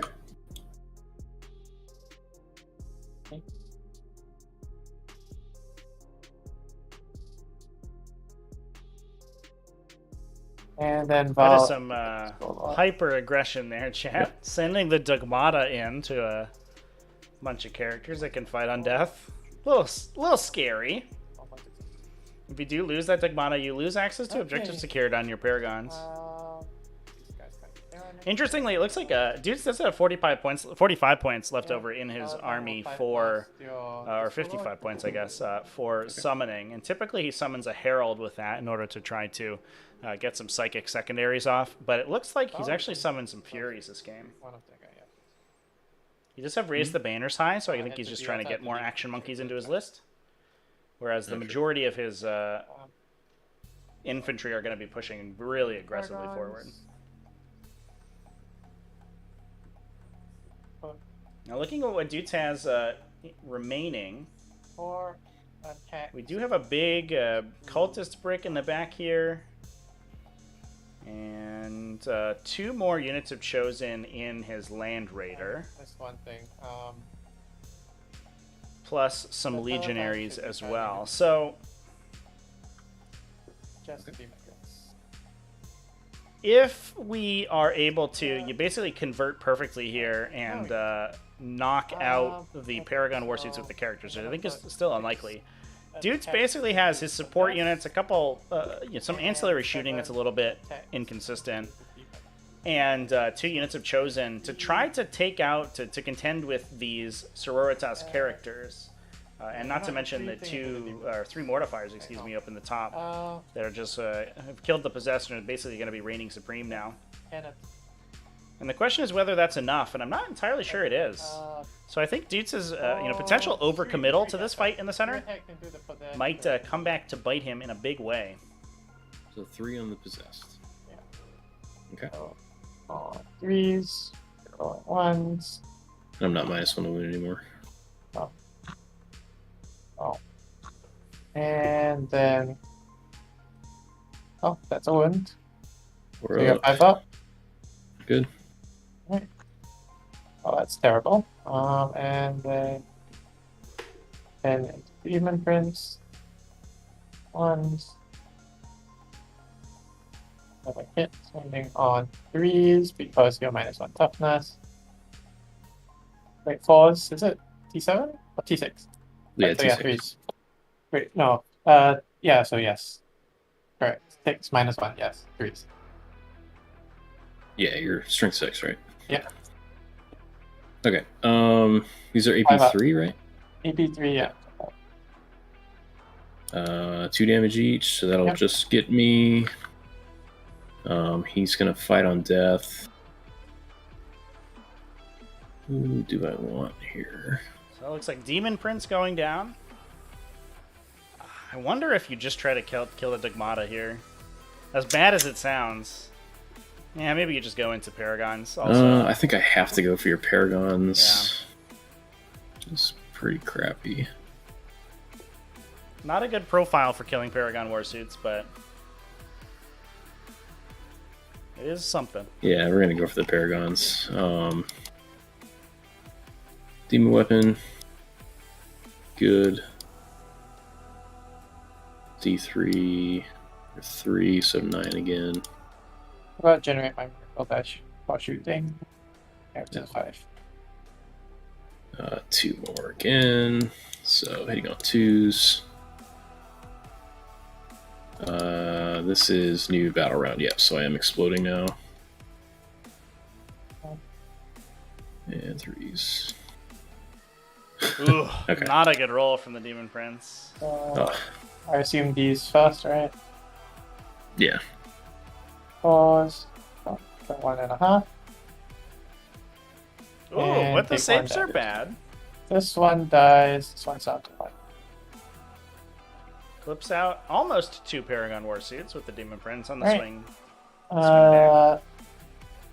Well, Dogmata goes bonk. Get him, Best Dogmata. time to do it. Bonk him. Sure. Bonk him good. Attack. 4 hits. Funding on 3s. I think, or is it funding on 4s? Funding on Are you strength 4. 6? Okay. AP? AP's tiny amount. 2. So 3 ups. Yep. Good. Okay. Marvin takes her swings.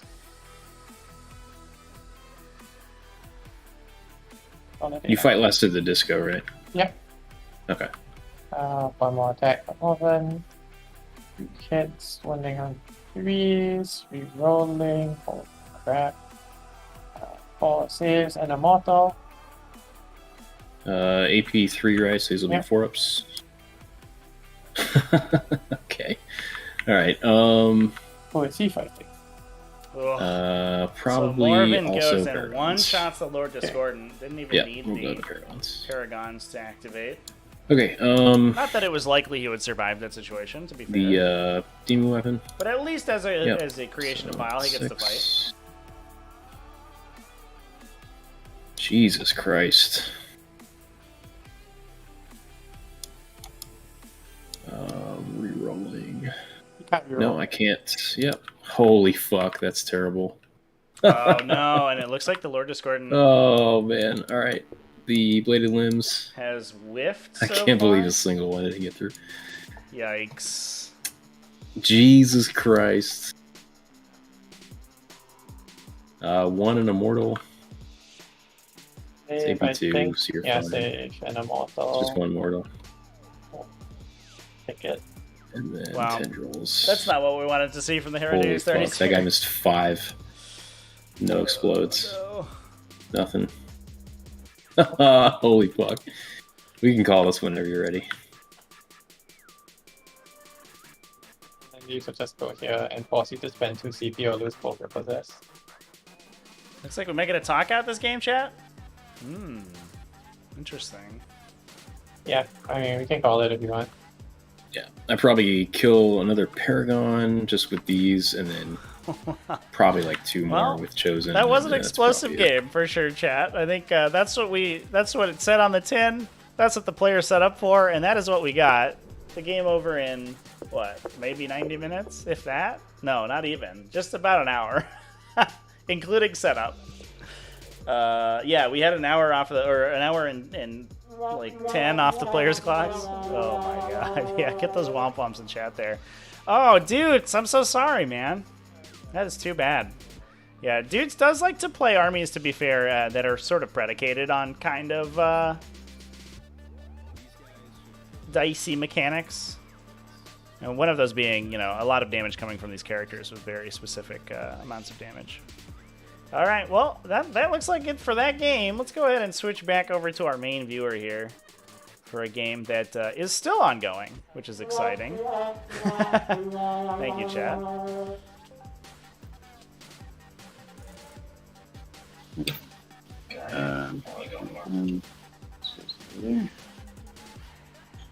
So it looks like the Chaos Spawn didn't take quite as much damage from the Psychic Phase as we'd expected, but the Pyrivores are slowly killing them. I don't know where the Hive Tyrant charged into. He may be in 2-inch engagement range of the spawn unit in the middle there.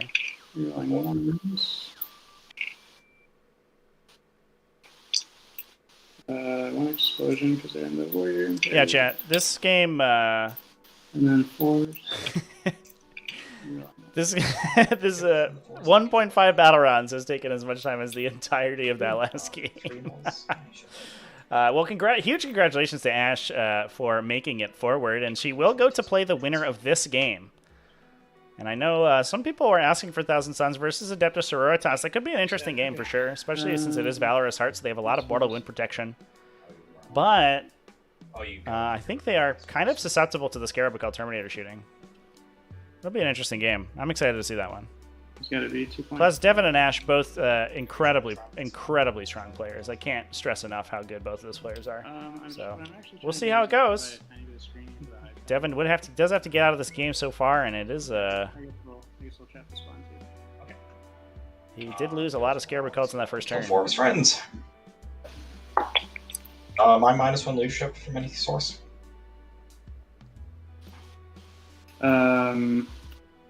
Not from me, no. Not I got nothing. Like me? Cool, then he's good. For some reason, these things are leadership 9. I have no idea why. Nice. Okay, that was morale. My turn. So... Oh no, let's see. chat. Oh, shoot, what'd you say? 8 on that. Okay, so I was watching this game a little bit as we might get that Thousand Suns versus Sororitas match we were hoping for, chat. So I was watching this match a little bit in the interim. I think what happened here is that C-Mob didn't feel that he had enough beef to kill the blue Chaos Spawn unit in the center. So instead of going for the kill on the yellow spawn unit, he elected to turn the Wings Hive Tyrant around and make a charge onto the blue spawn backwards. So he would be able to, it's a pretty safe play. He gets the charge back into here, piling Consolidate in the center objective, and then peel back to the Ruin at the end of the turn with Overrun. And it looks like, I think it was just over 6 inches to get into that model because there is no 2-inch coherency in this situation, or 2-inch engagement range, excuse me, on this area because we're far away from the obscuring terrain. So just pushing for a 6-inch charge, and it looks like the Hive Tyrant did actually fail it. Oh boy. Oh no. Have we been seeing many of the obscuring terrain issues play out in games or not really? Yes, absolutely. Even in the last game that we streamed earlier today, we watched a lot of, I wouldn't say issues, but kind of confusing situations pop up with engagement range screening off objectives, especially in situations like this. And maybe this map is susceptible to it, but if you have models around the center of an objective, you can make it so your opponent cannot contest that objective because your 2-inch engagement range will cover the entirety of the objective zone. And that did happen earlier today. It makes your placement a little bit awkward. The flyer placement earlier this game was a little bit weird. And we haven't seen any funky, unable to be fight back shenanigans get played quite yet, but I'm sure that's coming later on this tournament. I would be shocked if those rolls didn't pop.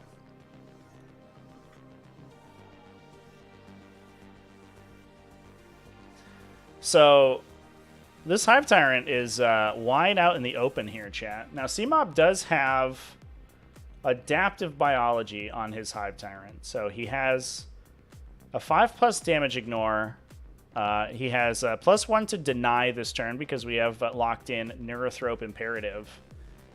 And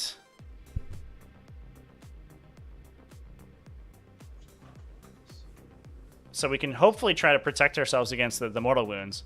And he's just a 4+ invulnerable save for the most part and toughness 7. Now, I wonder if, this could be a blessing and a curse for Devin. He does have to push forward a Scarab called Terminator unit pretty aggressively if he wants to get a shot on the Winged Hive Tyrant. The green unit, which I imagine is what he wants to get shots with, is probably going to have to teleport itself to the other side of this terrain to get good lines of fire to the Hive Tyrant. But he does have melee as well to follow up there. I think as it stands, not a lot of good lines of sight onto the Tyrant without moving. And we did see CMOB moving around his Pyrovores. They do have a 5+ damage ignore against mortal wounds this turn. And those Pyrovores pushing forward does make the smites a little bit tougher on the Winged Hive Tyrant. Any not line of sight ignoring psychic powers are going to have to go through this channel, and any of those are probably going to hit the Pyrovore first. Oh, no, not entirely. Not all of them. Oh my god. This is, as someone who's been subject to this situation multiple times in the past, mostly because of my own hubris, and oftentimes because I've messed up, this is the worst feeling situation a Tyranid player could be in post data slate update, because the Winged Hive Tyrant, in addition to being probably the greatest single source of damage in your entire army, straight up, he deals so much. His damage output is off the charts. And on top of that, he has enormous threat range and has the ability to repeat it because of Overrun. So you want to keep him around just to be able to passively deal damage to your opponent's army and take their pieces away. But on the flip side, with the data slate now, it requires your Winged Hive Tyrant or any Hive Tyrant that you have to be your Warlord, and specifies that if your Warlord ever dies, you lose access to Synaptic Imperatives. And interestingly, I believe, if I remember correctly, the Synaptic Imperative ability deactivates immediately upon the death of the Warlord. Which means that if this Hive Tyrant is to die in the Psychic phase, he could actually lose access to his damage ignores on further models in the Tyranid army, which would be brutal. Although I think that's pretty unlikely, as we've set it up so far for CMOB. So we're trying to angle smites here, is Devin. Smite does go to the closest visible enemy, which means that it is possible if you block your line of sight to the Pyrovore, as Devin's explaining here, it will not actually redirect into him, and it will hit the Hive Tyrant since he's the only other closest visible enemy model. It's a really important skill to keep in mind if you are using a psychic-based army like this. Being able to maximize your targeting for smites is really important. Perfect, there we go. Scarabs here will just move up. They're all just going to touch the terrain just so I can shoot through it. Mm-hmm. Guy's just going to come sit on the objective and be within 18 for Glamour. Outside of 24 of Foul Sectors, so that doesn't fucking work. 3.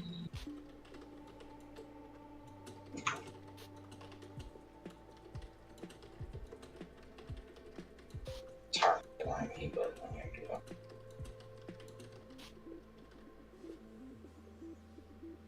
The Tyrant has 1 deny, correct? The Tyrant has 1 deny, yes. These Zangors are just going to come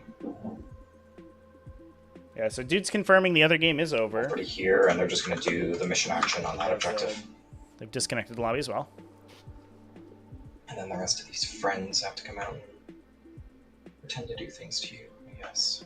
So congratulations to Ash for being the second player to make it to round 2 of the T5S2 Season 5 Invitational. You will have denies. We'll see who her opponent here is real quick. That.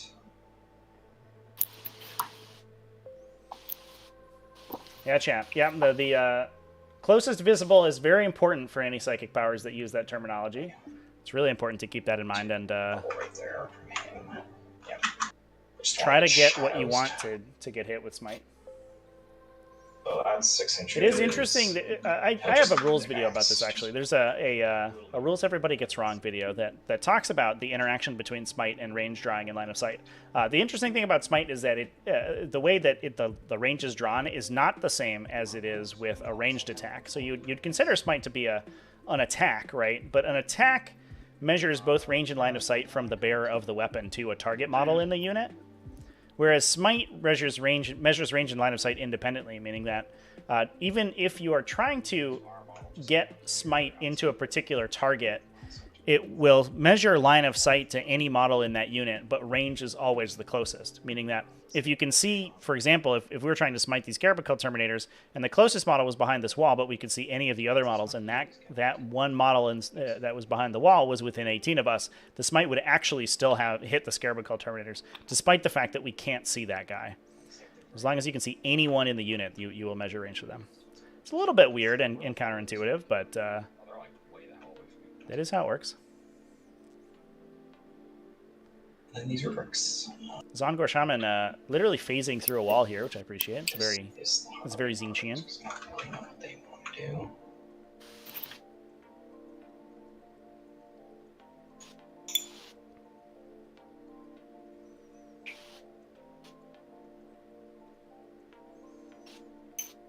So the real question here is how much of a chance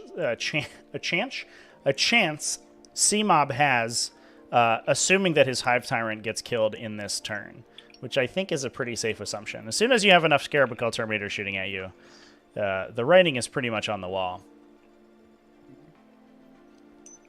And I think it's going to look pretty dire. The best option that C-Mob has in his army now that both Harpies are dead at removing Carapacal Terminators is that Reaper of Obliterax. Since it sounds a little bit weird, but Thousand Suns actually have very little defense against mortal wounds themselves.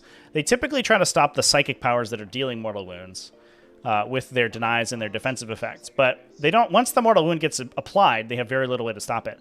Meaning that the Reaper of Obliterax kills a model on a converted attack roll. Every single converted attack roll destroys one of the Carapacal Terminators.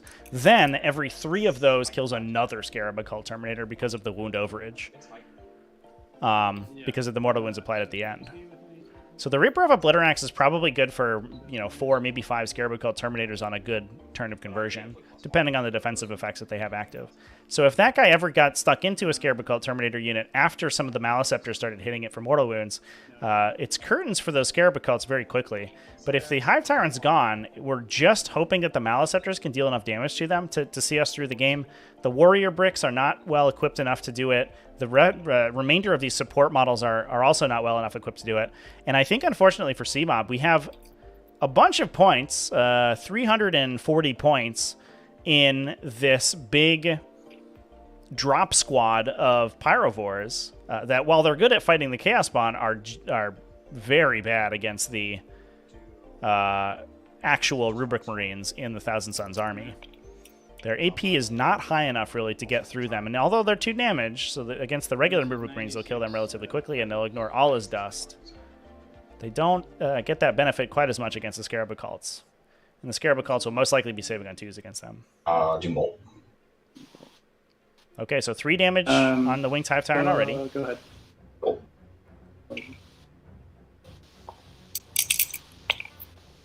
Just 1. 2 witch fires from me. Nope, it's another. He's at 8. 1 witch fire so far. Takes it. Yeah. It's down to 8 then. Hmm? And we'll cast 2 Bolt. Okay. Does that mean you lose the Imperative during a turn you encircle the prey on a Winged Hive Tyrant? I don't know. I haven't thought about that, chap. Post the Encircle the Prey nerf, I haven't run into a single situation where I've actually wanted to encircle the prey on a Winged Hive Tyrant, but I guess we could look that up.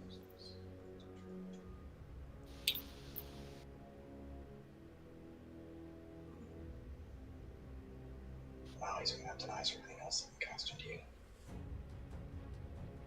Yeah, your Warlord does have to be on the battlefield for Synaptic Imperatives to trigger. So if the Hive Tyrant leaves the battlefield into reserve, you actually will lose your imperatives. That's interesting, chat. I didn't think about that, but that's a weird We're one. gonna go ahead and spend 8 Cabal points to cast Doombolt again. Mm-hmm.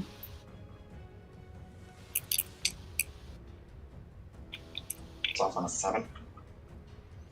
Do you have +1 or no? Yeah, the problem, I mean, we have this discussion quite a bit, and especially during invitational tournaments, where we are a little bit faster and looser with the rules for invitational events, which is why the players have actually elected to request a rules refresh at the end of the first 2 rounds. So we have 2 weeks to play out the first 2 rounds of the bracket, and then July 30th and 31st, the semifinals and finals, respectively, are going to be played. And the players have requested that we actually refresh the rules and resubmit lists after that, with the hope that this rule will change. The awkward part is that if the rule sticks around and events are, continuing to use it, which is pretty contentious, I think, right now, then I don't want to say legitimacy, but the relevance of the games played during the Invitational are kind of thrown into question if you play with a different rule set than the one that is currently used. Whereas if we play with a different rule and then it gets changed halfway through, a similar thing happens. So we elected to play with the rule as written for now. But the awkward part about, submitting your own FAQ about it is that it's kind of a floodgates example, I think. As soon as we start changing the rules of Warhammer 40k to suit our own desires, you might as well play a different game that isn't Warhammer 40k. That has different rules in it. We're playing Warhammer 40k to play Warhammer 40k. We're not playing in T5S2 to play Trevi's version of Warhammer 40k, which is different than what the rulebook says. You didn't deny the Smikes. It was on an 11, and the Firestorm was on a 10. I don't think you rolled it. Right, yeah, I didn't deny either of those ones. Okay, yeah, so you still have 1 mouse after denial left. Yeah, So you can deny... we weren't sure. It was a poll that we took through the invitational players, and we weren't sure whether or not GW was going to change it very quickly. It's been, kind of random, I guess, how long it's taken them to address rules that are problematic like that. They have done it relatively quickly in the past, but their FAQs are taking longer and longer to come out. So we've assumed that 2-ish weeks would be the cutoff, but we haven't heard anything yet so far, so who knows? Fingers crossed we get an update, because, oh boy, is it a bad rule. Power is what? Back with Demonic Curse on him. What does that do again? -1 strength shooting. Okay. For 1 unit within 20 or within 18 of them.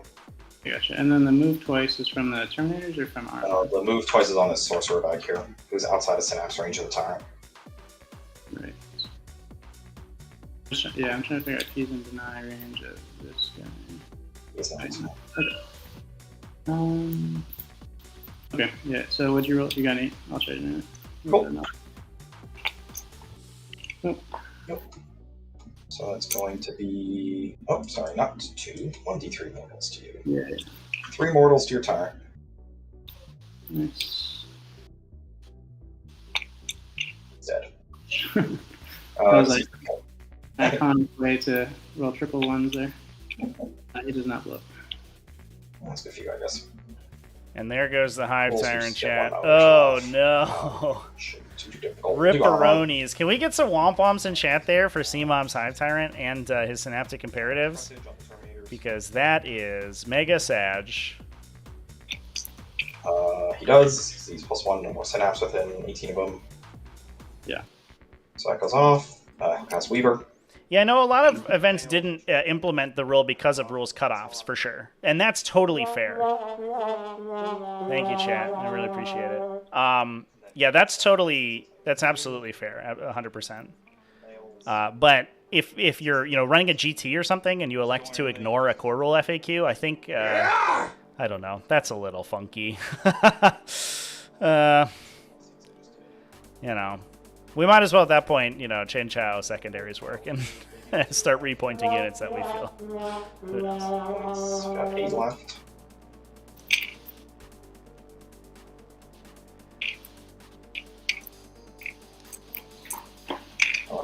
Fourth time does not go off. How bad is that? That's pretty bad.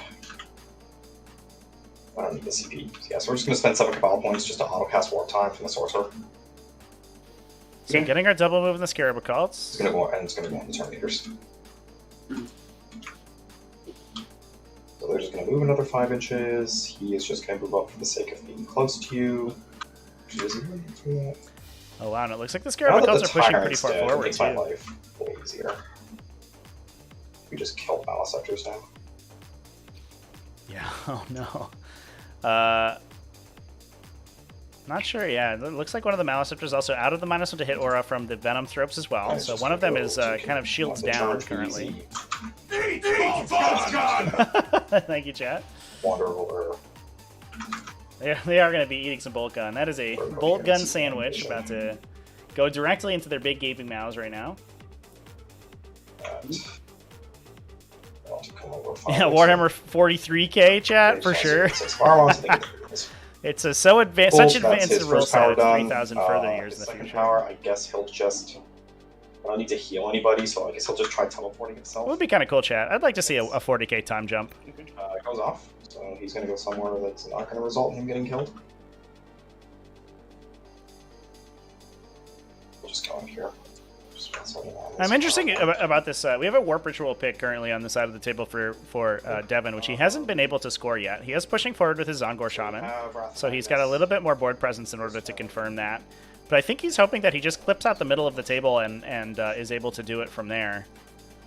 But for the first 2 turns of the game, he has not been able to, and he's going to have to start now. And that's one of the reasons that we have that Zongor Shaman pushed so far forward. But if CMOB can find a way to get to that guy and remove him, it actually removes a lot of Devin's ability to complete that secondary. My Neurothreps in range, but so 2 to the front 3 power wars. okay. They've got Catalyst. Nope, they take 2.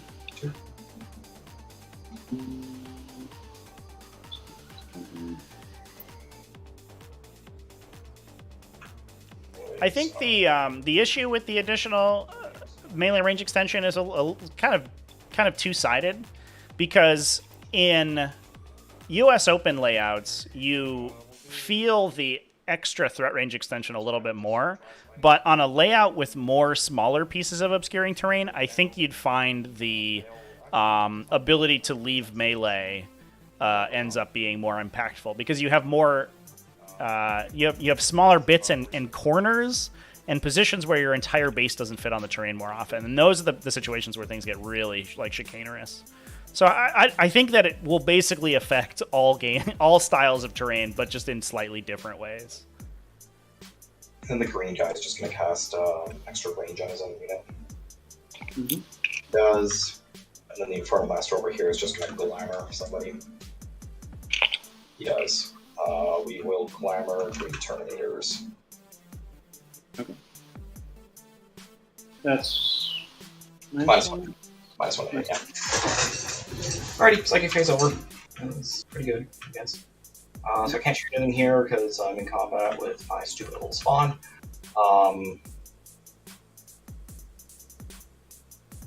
So I guess we'll just go ahead and start shooting up Maliceptor. Idiots can see, so one you can't.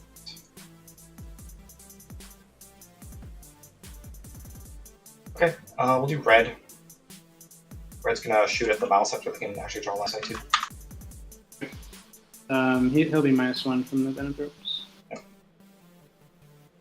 Cool. So it's gonna be hitting on 4 then, so we have 2 Storm Bolters.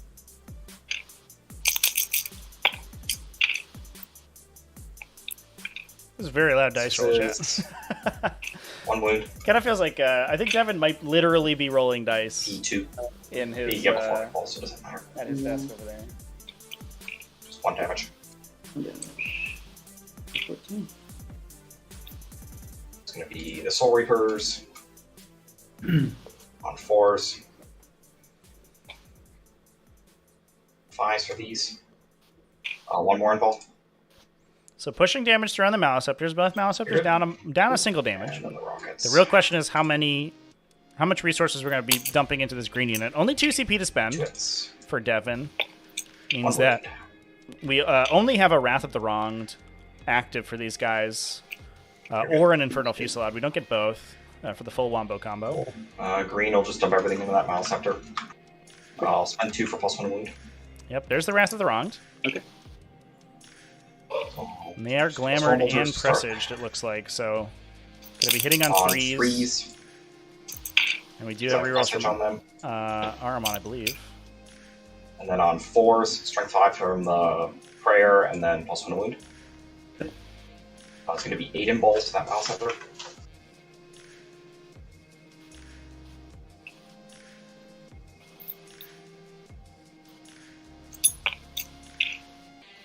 Takes 4. Down to 10. Rockets. And again. So not the greatest transhumans swing to from the 4s. Scarab Cults. Yep. 2 in balls.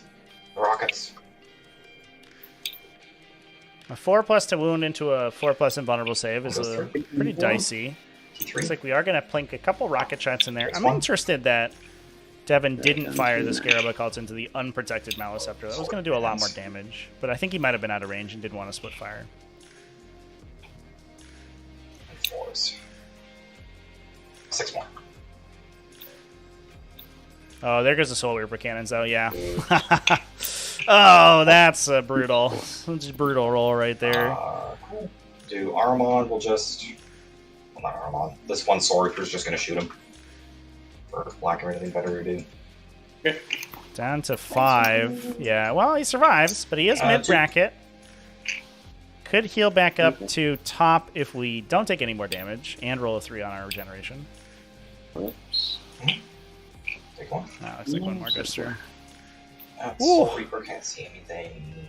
Alright, well, didn't quite kill him, but we are going to charge these Scarab Cults into the Pyrovores. You know Certainly what? I'll take it. Why not? pull out a you couple never know Pyrovores until you in the roll center it. of the table. Yeah, And they are objective Yes. secured currently, so Alrighty. Let's go ahead and charge some people. they will be able to take that center objective if they get anybody to it, which I think they should be able to do.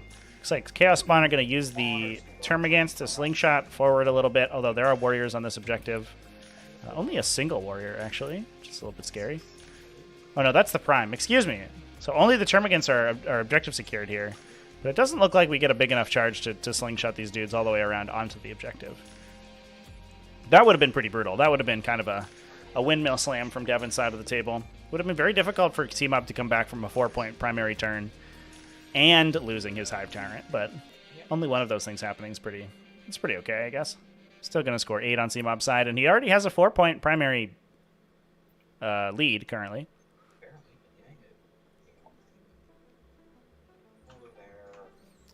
I am a little bit worried about C-Mob's ability to close out his secondaries, since Devin now has good defensive positioning. There's very little that threatens his banners on his home objectives, since the Malesceptors can only damage literally what is directly in front of him, and there's no Hive Tyrant to reach beyond these walls anymore.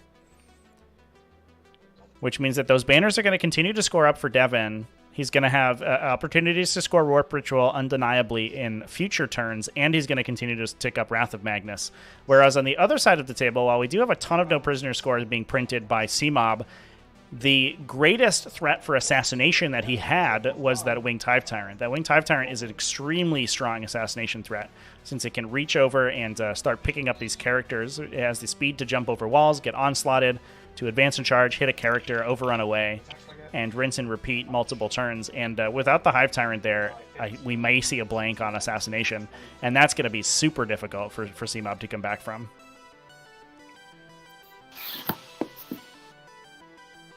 Cool. On 4s.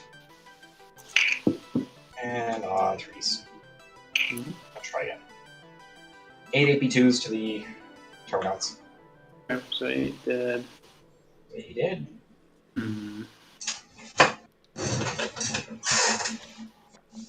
Yes, let's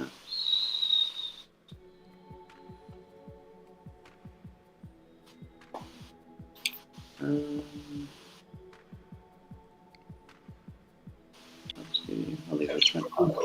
There, we're far in. So I do want to throw a shout out as we're completing this fight phase here. I want to give us a quick shout out to our invitational sponsors! Exclamation point sponsors in chat. if you want to check out their wares and services. We have 3D6 Wargaming. You can get all sorts of super duper cool game accessories at, including neoprene terrain or objective mats and terrain mats. In fact, you can play US Open layouts on terrain mats made by 3D6 Wargaming, but you can also get these super cool objective markers in real life. And I think I might get some different objective markers made from them with some of the fun art that we have for the channel. We got some Harry Dan art, we got some Hype Ripper art, we got the Evil Dice Box art, and I'd like to do some objective markers with them on that. So stay tuned for that. I think if you're interested in those, exclamation point store as well, you can get other merch with that art on it, but also check out 3D6 Wargaming to get the neoprene objective markers. GameMat.eu, which makes super duper cool game mats, as it says on the tin. Also 3D terrain, but largely two-sided mats of the correct size, of the 60-inch by 44-inch for 9th edition Warhammer 40k. And they look gorgeous. You basically get two mats for the price of one because you can get the double-sided one. I have a bunch of them that I use constantly. If you watched any of the in-person live streams from my studio here, you will have seen game mats in play, and they're friggin' cool, man. And you know what you can put on top of those is some super sick three-dimensional ruins from Snot Goblin Gaming. They have a Kickstarter going live in August, and it has modular ruins that are really easy to assemble. You can assemble them with no glue, in fact. If you caught the pre-stream, there's a little bit of a demonstration on how to put those things together, and they look super sick. So check all of those sponsors out, exclamation point sponsors in chat. And we'll get back to the game. See if he does Immortal to you. I forgot to roll this with the other one. Nope. It will be 6 to the next one. Okay, 6 to the next one. So I believe that, did we see an acid blood get spent? Sorry, hold on a sec. I'm thinking about... I think we might. um, So would allow the Pyrovores to inflict a mortal wound back to the unit attacking them for every wound that they take. So, I believe it's on a 5+. Which means it probably has a pretty good chance of plowing for 4 mortals. yeah, I'll go ahead and do it. So I'll spend 2 CP. So excuse me, a 4+, up to 6. So yeah, should max. For the rest of the phase. Has a pretty good they lose a wound, chance to max convert. On a 4 up to Immortal to you. Okay. So I'll just roll them all, see how many die. And Yeah, just roll all and see how many moves you lose, and then take it from there. Here's the next guy. So he dies. And So 6 was fine. One so far, and then let's roll these again. 6 on last one. He's one on 2 ones left, and there were 9 total ones that I have to roll back on you. It's on 4s, correct? Or up to you take Immortal, yeah. Okay, and it caps at 6, so you take 6. And then on a 6, you'll take another one from just the Pyrovore dying. No. This guy's dead. One more guy's dead. This guy. And this guy is on 2 wounds. Just do my pile, please.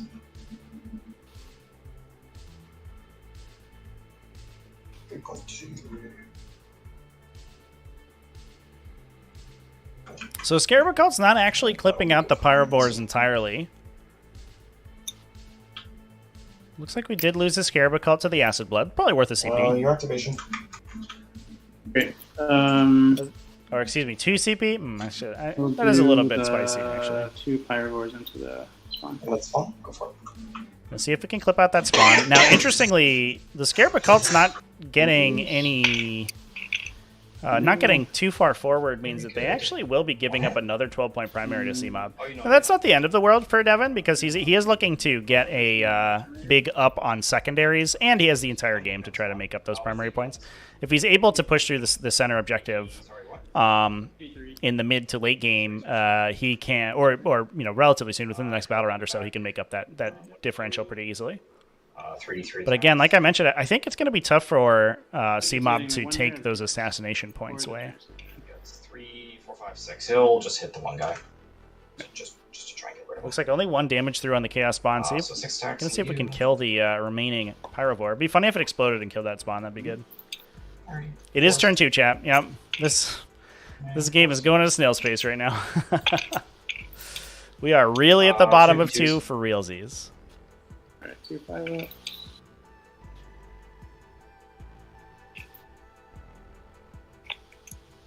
So 4 damage. Okay, and then 4 5-ups. Oh, it is 4 scarabs. You're right. So Or it's you 2 guys, scarabs. Excuse me. You're right, 6, Chad. think. You I did miscounted more the scarabs too. remaining. Yeah. So there is 8 remaining in the unit out of a unit of 10. So it should be 2 gone. Let me just double check the strat. Yeah, to that make was sure I a don't do corrosive anything, viscera make to sure reflect mortal wounds after they take I damage roll the in corrosive melee. viscera again. Does it cap out at 6 for the strat or 6 for every unit? Yeah, that's what I'm looking at. Some of them are weird like that. Until the end of the phase, each time a model unit would lose a wound. The attacking model's unit suffers. Yeah, I think it's 6 for the phase, so yeah.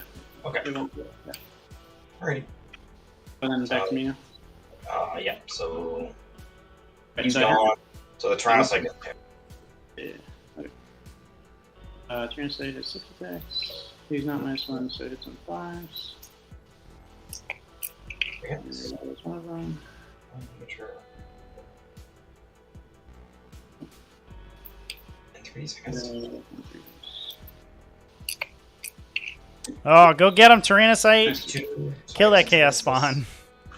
Amazing. Well, that's not the end of the world for Tyranids. Tyranids is going to stick into it. Not those two an gods automatic take those loss for C-Mob, Yeah. having lost the Hive Tyrant. It's certainly not a good situation to be in. 2 attacks. But Fours. he'll stick it out. Getting 2 primary, 12-point primary turns in a row is pretty good. Although the lasting damage he's inflicted to the Thousand Suns army is a little bit light. They roll for me. So Gaunts are out, so they fail. They fail. And then on a 1 or 2, the other guy runs also. Alright, they're both gone. Go away. So the Gantz run, that Let's opens see up the one Chaos next, Spawn to yeah. be shot at, but there are very few range attacks remaining Awfully in this big army. things tied to morale in this game for 2 armies that usually don't care about the morale things.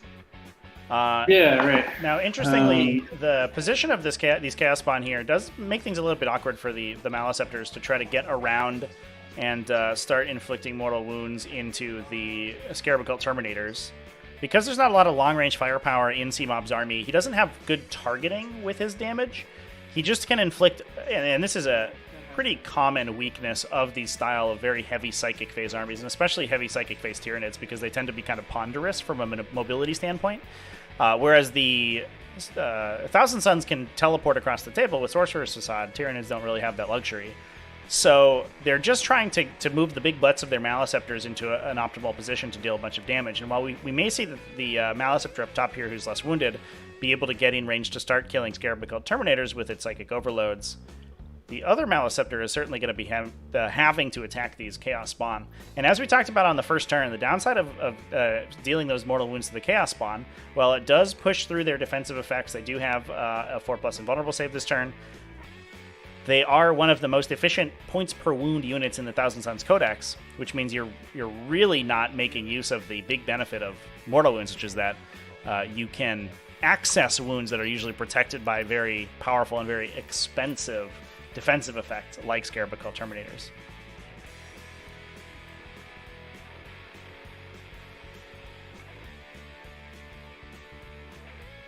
The Termagants were not in Synapse chat.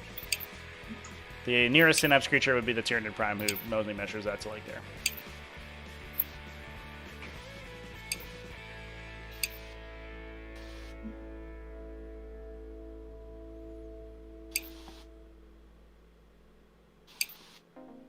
It was Invitational?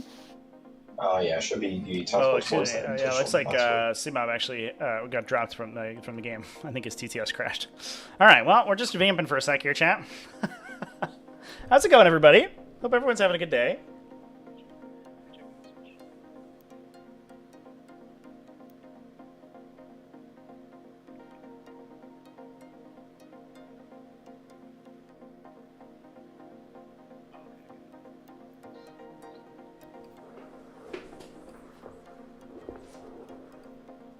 Hope everyone's enjoying the game so far. I think they've been pretty good. A little quick, but this one I think is going to end up being a pretty interesting one. We have... Sorry if I moved away from the camera there a little, or the microphone there a little bit. Excuse me. But we have, you know, some big primary objective control on the the side of the table of the Tyranids. Downside though is that Thousand Suns have that those good secondaries. Looks like CMOB is loading in. I'm just gonna. Oh, we don't need this. We don't need that. We'll just hang out. I'll just hang out with you, chat, for a bit as CMOB gets reoriented into the lobby.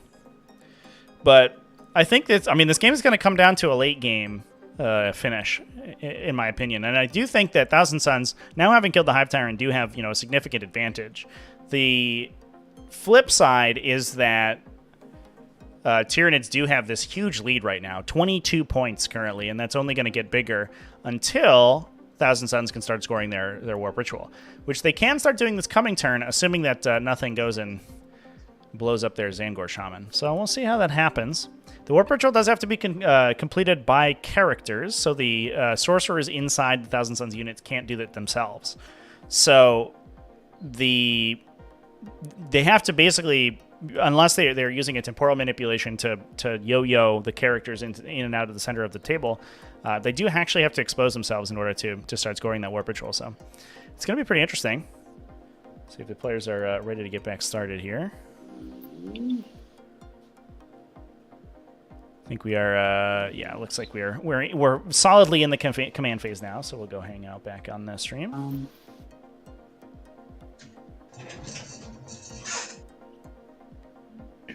So, yes. I am the center objective now. Look at me.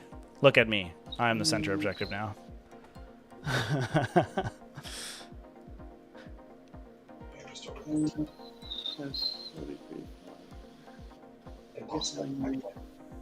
Well, if I advance and get onslaught, that's the... If you advance it onslaught. So looking maybe to force the issue with a warrior unit. The warriors can potentially get into the Zangors on objective 5 and take that objective away. So I think CMOB very appropriately recognizing here that he has to cement his primary objective lead. He cannot allow the Thousand Suns to make a comeback in primary objectives and then leverage their secondary, their strong late game secondaries to pass him and score. So if he can, he has a 12-point this turn. It's unlikely he gets another 12-point turn. But if he can knock the Thousand Suns down to a 4-point primary, he's going to be at what looks to be at least a 4-point lead, assuming that Thousand Suns can get two 12-point turns back-to-back in the future, which, to be fair, I think is pretty reasonable. Unless the Scarabocol Terminators don't kill a Maliceptor in the coming turn and then also get vaporized by Psychic Overload, which could happen but is unlikely.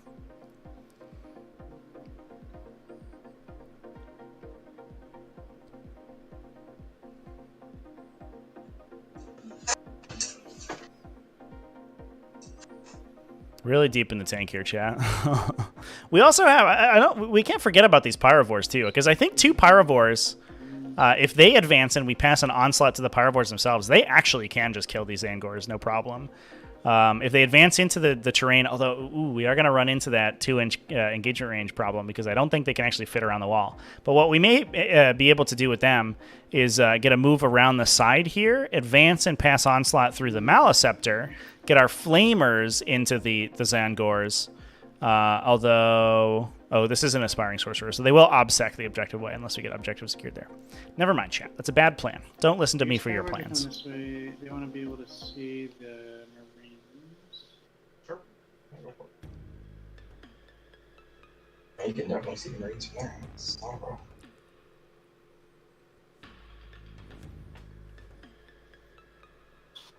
I also appreciate that this Tyrannocyte's just chilling in the middle here, too. He's a big, friendly guy. He's just putting on a balloon show in the center of the table. Really? Don't mind me, I'm just a big balloon.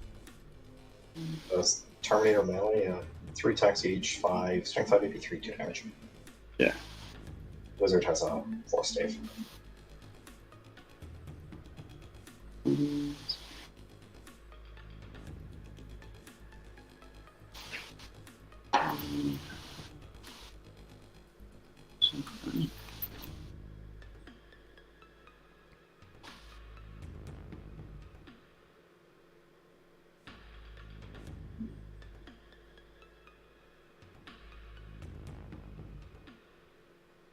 Okay, I think he just wants to be able to see.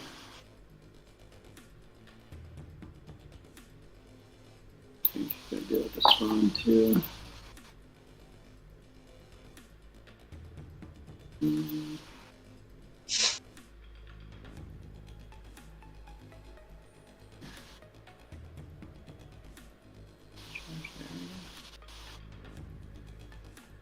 That's fine. Okay. Okay, he wants to see those angles. Question about the secondary objective videos. Will I be continuing my deep dive on faction secondaries? I think that I will. I'll probably be doing them in a different format than I have been, because I was going to go faction by faction, but the individual faction videos, nobody was watching the Space Marine ones, so I think what I'm just going to do is knock them all out in a single video per super faction. So we'll do like all the Eldari factions, all the Xenos factions, all the Chaos factions, and we'll just go through all of the secondary objectives for each of those. That will probably be how that ends up. But yeah, obviously my time has been taken up by invitational stuff, as you can see. But hopefully that video series will continue afterwards. He's moving something slow, I know that. Yeah.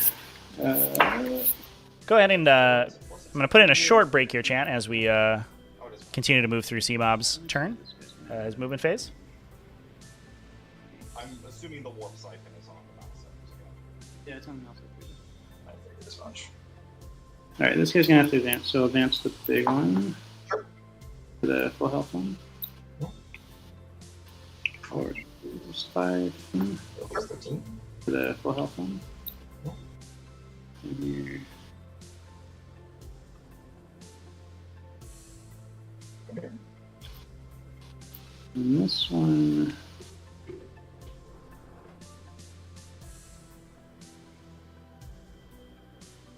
One more. Yeah.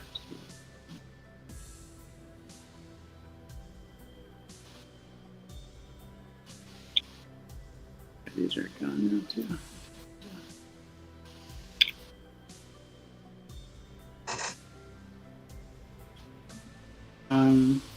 Right. Yeah, this one just comes this way, I guess. I come say hi to the spawn.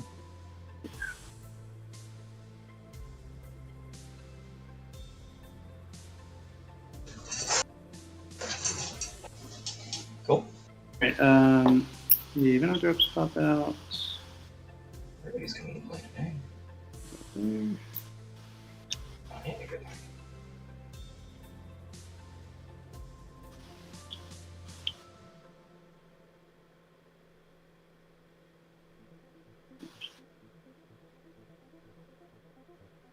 Yeah, you're good. Like that, yeah. Sorry. Yep. Then the nerve. Alright. Sorry, I roll in advance for these warriors, and I guess I just chose. Oh, yeah, you should. Yeah, That's fine. that's fine. This one, Venom's just gotta be back a little bit. Yeah, sure. We're going to see. Alright, just do that for it if you want. Yeah. You can do it. I know. You're good now. You're good. Yeah, I got it. I got it. If you want. You're fine now. Yeah, that's good. Okay. The prime.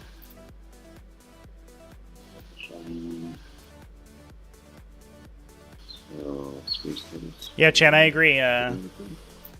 We have three more turns to resolve for C-Mob, and he is running a little low on clock here. His movement phases have been taking quite a while. He has been able to get a Maliceptor pretty far forward, so it looks like we did advance a Maliceptor up close enough to get into the Scarab Occult unit. And it looks like the game plan is going to be to try to wipe as many of those Scarab Occults out as we can. Have to run into the 1,000 Suns Denies in order to do that, though, and it's going to be awkward. The Naruto will advance. 5. 11. He has one. Shaman has one. And this is Fire Sorcerer has one. Yeah.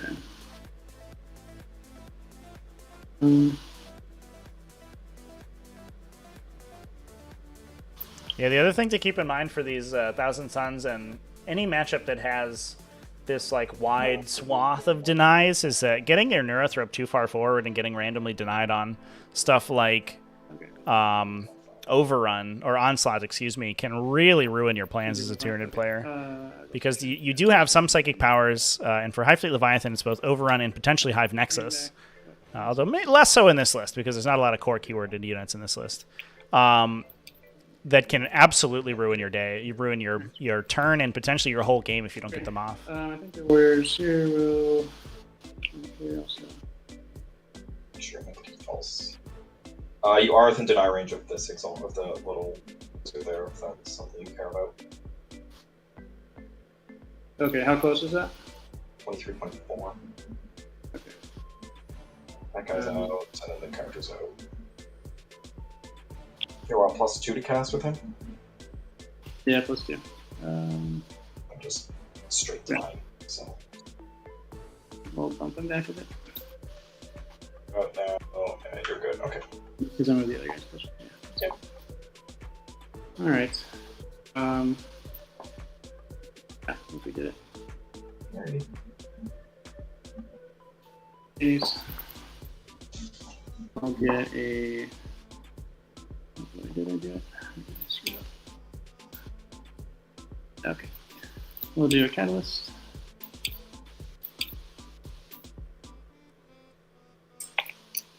Well, Goes out on 8. is that all? That would be on the big mouse up there. Big mouse up there? And then I'm assuming you're going to do some other power with him? Yeah, and then he'll do... Advance, okay, onslaught, okay.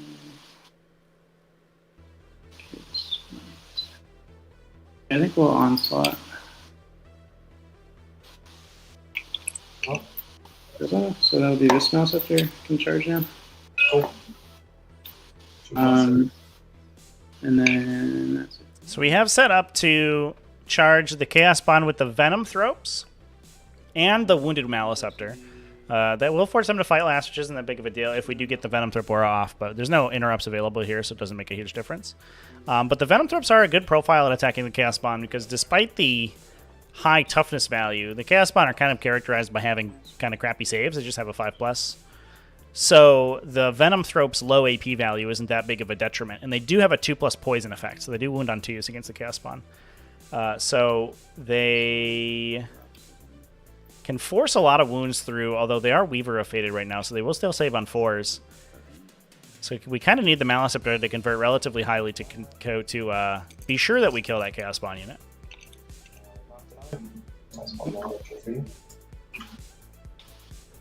So that'll be...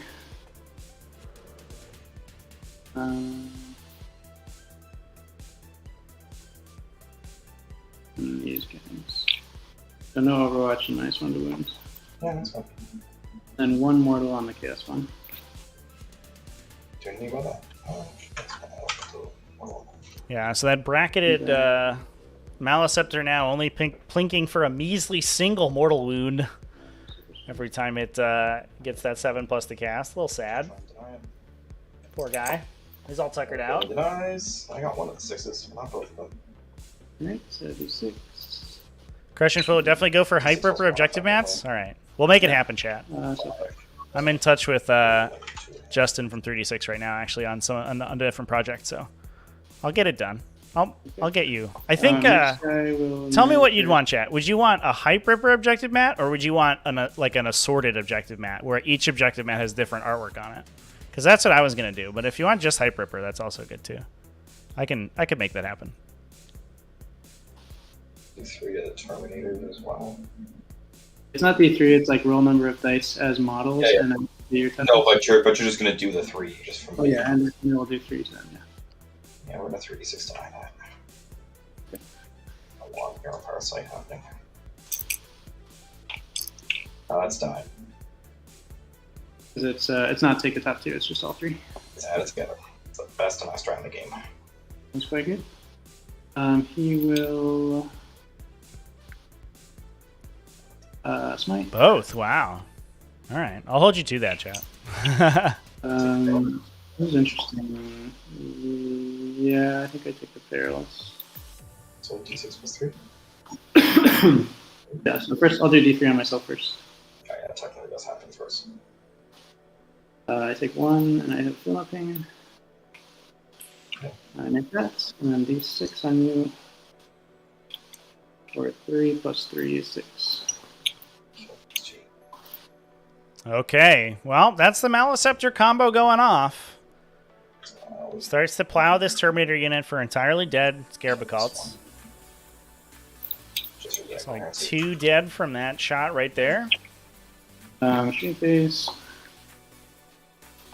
We've got the Tyrannocyte at the Zangors. Alright, well. Still 6 Scarabacults left here. We did get Onslaught on this Maliceptor, so it could charge. It does have a 2 damage profile as well as a D3 plus 3 damage profile. But not too many attacks, to be fair. Oops, so 3 minus 2. Tyrannocyte now trying to kill some Zangors. I ended up killing 3 of them. That's pretty good. Nice pickup from the big egg. We'll do the Pyrowars at the Rubric range. Gonna see if the Pyrowars can clip out the Rubrics. We need a big number here, though. They are string 6-2 damage, so they ignore all his dust. But between cover and the Armor of Contempt, they are going to be saving on 3s. 9 shots is a good roll, though. Let's roll some wounds. Wow! All right, well, 8 at minus I never doubted you, Pyro So Wars. -2, so reduced by 1 power. Keep on keeping on. Cover, so it's just going to be straight 3-ups. 3-ups, yeah. 3 die. 3. Okay, well, that's something. Now we just need this Maliceptor to come in and convert in a big way on these Scarabacle Terminators. Whether or not we charge into the Chaos Spawn is going to be an interesting question, too. Because I don't think that we have enough beef to kill that unit, and that's going to give them a really scary swing back.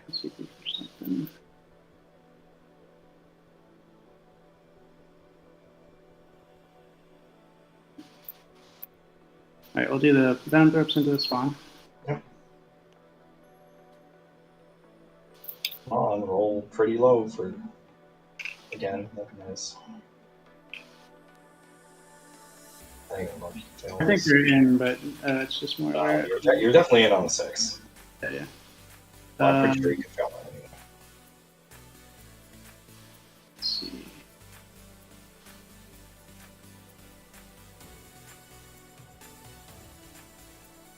So pushing the Venom Thropes up into the middle here to try to keep the Maliceptors a little bit safer. We can force these infantry down the throats of the Thousand Suns. It makes their mortal wound output a little bit less efficient against those Maliceptors. Okay, I'm just going to come back. And then this guy will come back. Sure. Okay. Maliceptor there. We'll go into the spawn. Fail. Right. Yeah.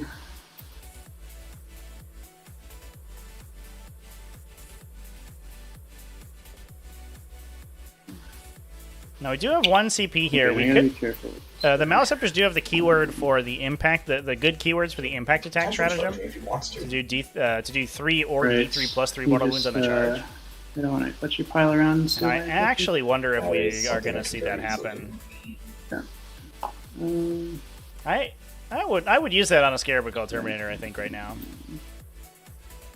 In order to try to get as many of these models dead as possible. So yeah, here come... I think we're just proxying a charge Base now, right? those two. Will you be able to do it with that guy behind him? This guy behind him. You just measure it or something. Projection. I can go like 3 to there, and then that guy can't. This guy might just. That guy's within 6 there. Okay. Yeah, I do appreciate that CMOB is Alright, let's do Pyrowars into the... staying cognizant of Devin's ability to Sure. get onto his objective. Although you could charge the Pyrowars into the Scarabacults as well and just base a bunch of them. But I think we're going to try to kill the Rubrics and hope that the Zangor runs away, and if it does, we actually take that objective from them. Do you have to watch out for a heroic intervention from that Exalted Sorcerer? This is probably the most camouflaged Exalted Sorcerer I've ever seen, chat. Look at this guy. He looks like he is one with the world right now. He's just part of that map. He's just vibing inside Nurgle's garden here. Although it does look like he is kind of pinned between the rubrics, so he might not be able to get in. Oh no, 2-inch engagement range, chat. He will definitely be able to get in. For sure.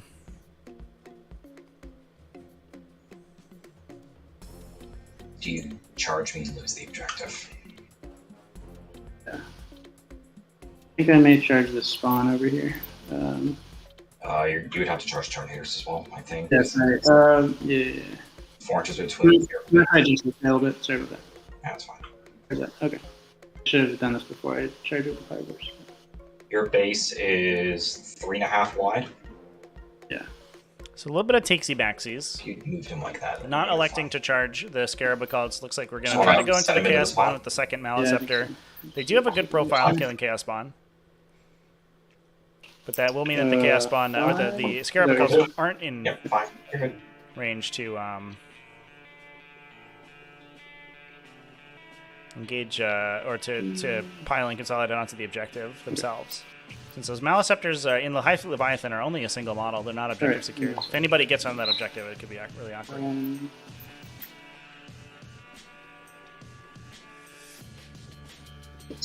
Let's do. We'll do the Fire Horse first. Yeah. 5, 6. 3 seconds. These. Reroll one of those. And then I land on 3s. these. And I reroll one. 5. Okay. Nice reroll. So 5 at -3. Arc attempt to 2. All is dust to 1. What Yep. will we see on 4s? Oh no! Okay. That's a big swing. Hugely terrible saving throw 2 out of 5. from the So I can test your objective, okay? rubrics there. No, I saw the opposite side. What is this, anybody? Okay. If he fails morale, I guess maybe. Just watch the engagement range from the sorcerer here, because he has extended engagement right now. Oh, yes. So they actually, I don't think it could have charged to where they are right now. They would have had to be slightly farther back, yeah. Because they had to be outside 2 inches of him. Yeah, so you just pile around it a little bit. Yeah. Just that guy just gotta go back a little bit. You're good now. Yep, good call. Okay. Cool. Yeah, up here. We've got do some down drop swings. We'll do some Maliceptor big swings, I guess. He's We'll got do the small, the guy who's wounded. What does he do on his bottom bracket? Small attacks.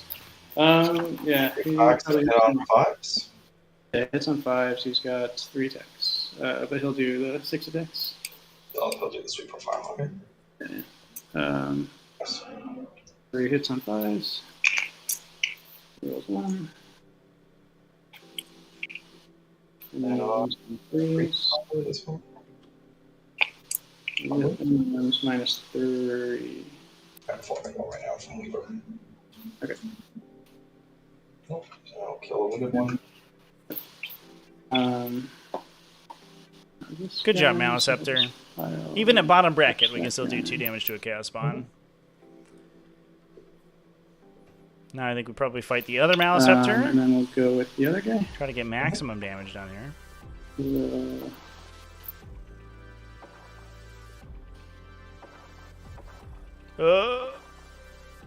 Do you want to bring me into this combat? No, I would like to not. Am I doing that right now? You're doing that right now. Oh, I didn't see that one guy there. I'm like very yeah. There's that operator there, so Yeah, that is going to be a 2-inch engagement range as well. So just be careful of that. he's gonna go like this. Yeah. Oh, 2 inch. That's right. There's that good old that good 2-inch engagement rule coming into play I'll just do his again. big swings. Good stuff. So 3 on 3 things. What a time! What a time to be alive, chat. Scarabaccal Terminator swinging that little Kopesh like 10 feet away from him. Small ones, actually.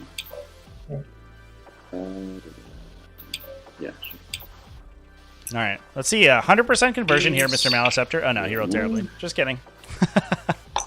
Whoa, that was a really bad roll. Unfortunately, 2 wounds go through. Can we kill a Chaos Spawn? think it's unlikely that the Venom Throats clear out the rest. And I wonder, these Chaos Spawn are really proving their worth as a boatload of wounds that your opponent has to chew through. Just tanking ridiculous amounts of damage between mortal wounds and just attack damage from these Maleceptors. Super hard to chew through them.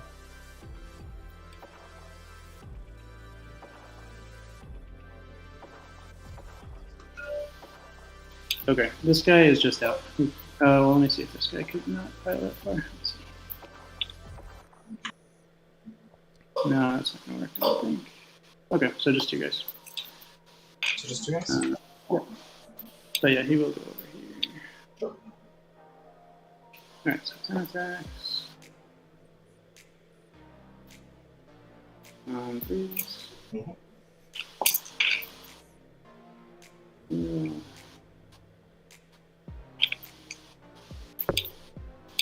And then on Goose, because poison. 8, 12. So -1. Oh, look at these saves, chat. Oh my god. I think that was Okay. And I'll base 10 out of 12 I'll past make saves sure I'll base these in the last 2 combat activations from Devin. Oh my god. Weaver of Fates being absolutely brutal there. They can stop me from falling back on a 4+. Is that how that works? Oh, I should have been at the beginning of the fight phase. They're supposed to on a 3+, Oh. or not let you. It wouldn't have mattered because you would have put a mortal wound on the guy because the Maleceptor just killed him. Right, yeah. Difference. So I mean, it's the last, yeah. Yeah, so I'll just do my random chart of happy. That's AP 4. So they'll just hit the Venom Throats, I guess. The fix for 2-inch, the attacks. 2-inch engagement shenanigans, just to give everyone 2-inch 3, engagement. 6, 9, Perfect, chat. 12, We've done it. 14, 15. 4s. It'll be a big change. Probably, This whole it thing wouldn't, on 4s thing it wouldn't be the end of the world, I think, but it would be a very big change. Kills a Venom Throat, I guess. AP is AP 4. okay. So 2 damage each, yeah. Yeah, that just kills a Venom.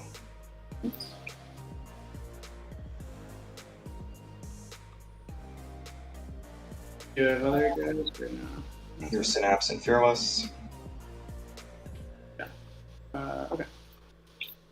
Zangor's got to see if he runs. Good. Dang. That's not my objective. So almost knocked So- Thousand Suns down to a 4-point primary. Didn't quite do it, so they're still going to get 8. Yeah. I think so, yeah. Let me just And run we some still points. have a- I guess that's pretty much Over half strength Scarabickel Terminator squad. I have a sneaking suspicion here. I don't believe that this is enough damage, chat. On the Tyranid side of the table. So Thousand Suns now only down a couple of points. Yeah, should I don't know what we're doing there. Only down 9 points at this point, thanks to those 2 12 points that T-Mob got on primary. But I believe that the 6-man of Scarabiccults is going to start taking the center of the table. We are in a position to dump Mortal Wounds from the Casters into the Maleceptor, the full-strength Maleceptor. And then between the 2 Scarabicult units and the Rubric Marines, we should be able to clip out the remainder of the wounds on the Maleceptors. Obviously, anything can happen at this stage, but I have a sneaking suspicion that we will most likely kill both Maleceptors this coming turn on Devin's side. And that will give him the center of the table, and there's very little that can contest him there. We can try to fight with the Tyranid Warriors, to be fair. And the Tyranid Warriors are, incredibly potent melee combatants. Whether or not they can beat Scarabicult Terminators mostly unassisted is the real question. But at least they can objective secure the objective way for a little bit.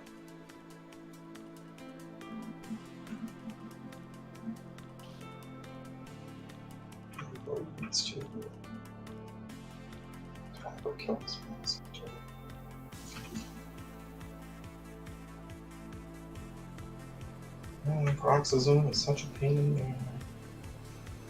Yeah, Chan, a lot of games have different kind of criteria for measuring engagement range.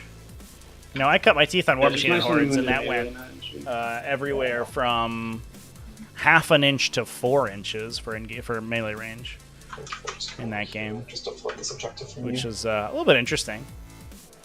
Obviously, the way combat is sequenced works a lot differently than in 40k, but relatively similar from an engagement standpoint. You don't want to stand within that distance of your opponent's models. Right there, which is good.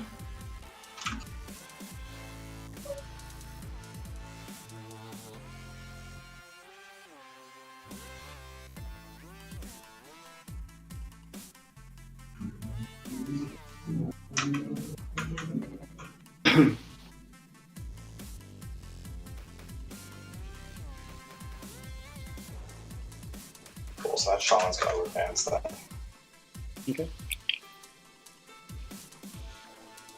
Just get on the objective. Or be within 6 at the center of the board, I should say.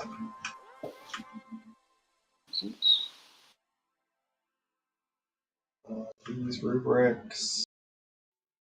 I'm not going to shoot at this turn, but smiting you is the thing I enjoy doing. Sorry, we're back behind the wall. Just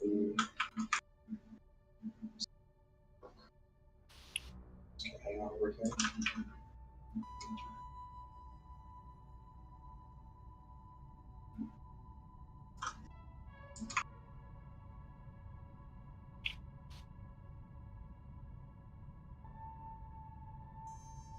Short charge. Zangor is good to just live here. Questioning how he's not dead yet. Oh, Master's just gonna walk over. Gonna try and line up his spikes and he doesn't get my hands on. A good old Scar 1 double Kraken raise for sure. This Sork. Just one time. The weird part about those, I Get him. don't know, it's a tangent. But the Krakens had the 4-inch engagement range, but they only had it sometimes. They only had it during your activation, which got a little bit funky sometimes.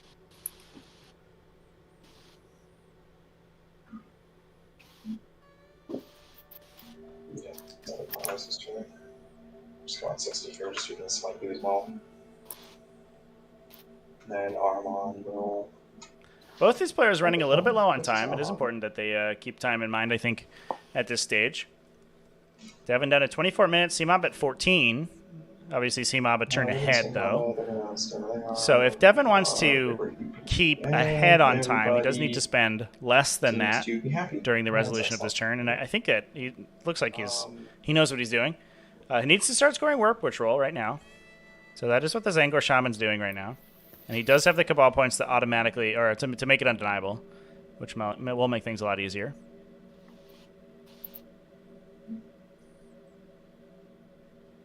Dang, come on, the mouse up this one, Kelly.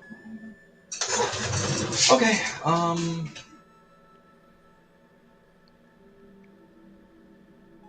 being T8 is such a pain in the ass for these things. Okay, Psychic, I guess we'll just do that. We'll do the Exalted. Gonna smite the Malceptor right in front of him. On a 10. Okay, and you're +1 and -1. Go ahead, that's fine. For 2. So, like we said, starting to pile some mortal wounds into these Maliceptors.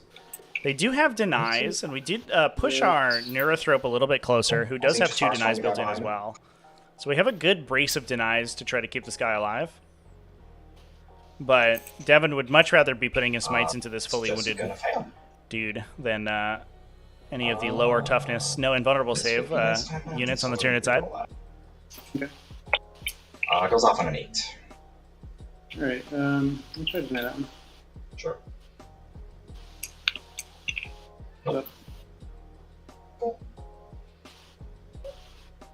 On 6s. Does 3 mortal wounds to the Malceptor. And then I'm going to spend 4 Cabal points to do D3 additional and just kill him. Okay. So I think he says lots now. He didn't used to, but he doesn't. That's good. So burns down the one wounded charge Maliceptor done, first we'll just do with a Doombolt. targeted smite. Finish that guy off. Doombolt goes off on a 10 into the Maliceptor right in front of me. So that's it. Okay. Mortals to you. Yeah, go ahead. Cool. So you just take 3 mortals. Alright, so he's got Philippines. Mm-hmm.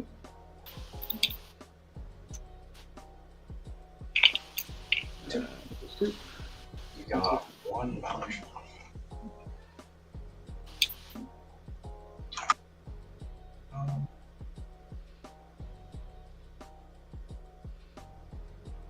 Just do.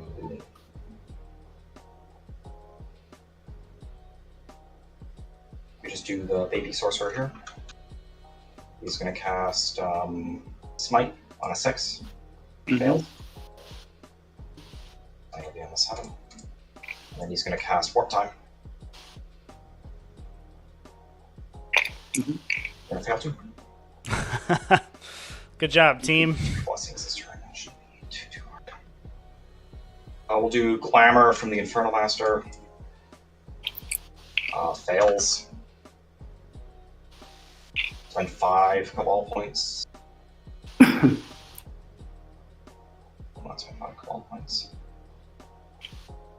That's fine. Glamour fails. There's spells that I can do.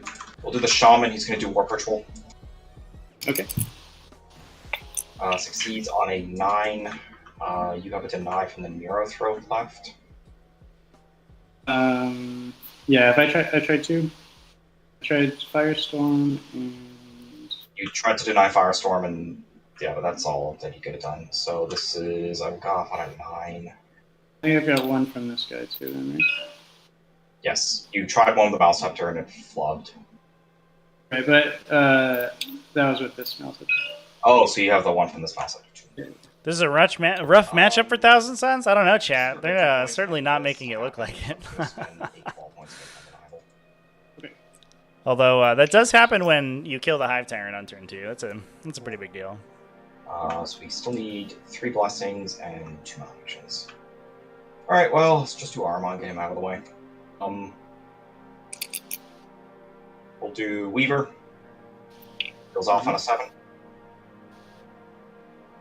Okay. That is a 4th invul on something. 4th invul on somebody. So Maliceptor down to 10. Not that really matters. About so. to eat the shooting from 2 Scarab Occult Terminator units, although they are significantly degraded. And I don't know if we have the +1 strength on their guns anywhere. Yeah. And not enough CP to +1 to wound them. So their shooting's actually going to probably bounce pretty significantly off the Maliceptor, given that they are T8. So the Inferno Bolters are wounding on 6s. But then we get to go into melee, try to wipe that guy out. I think it's probably pretty close. Yeah, it's true, chat. Actually, I'll put Presage on the spot. And then he's going to cast Death Hex. Okay. Actually, that's a lie. We'll put +1 to hit on the turns. Death Hex goes off on a 9. Which is plus... Which is no involves for the Maliceptor. Involves. Yep, I wanted to know. Yay. Denied. Okay, so no maledictions so far this turn, and I only have 1 left that I can cast. We still need a blessing as well. That shouldn't be too hard. Okay, so you have 1 deny left for the Maui? Yeah, 1 from the Mali left, and then that's it. Great. Red Terminators will cast extra range on themselves. Kicks. Okay. Goes off on a 7. It's fine. Cool. Green Terminators will just smite you. That fails. That's on 8. And these rubrics will just smite you. Okay. Actually, no, it's a lie. Those rubrics will try and give me a command point. Makes more sense. With my last 4 call points. Yeah. It goes off on an 11. I should have smite. That's for a command point? Okay. Yep. Is this your last power? Or That's my last power. You may as well just try and roll box cards. Roll snake eyes. For the box cards. Alright, nope. Okay. So I can see. Shooting. Frontal Master will just throw a crack grenade at the power board. Okay. See. He hits. Wounds, 1 at AP 1. 3 up because I'm in cover. Is good.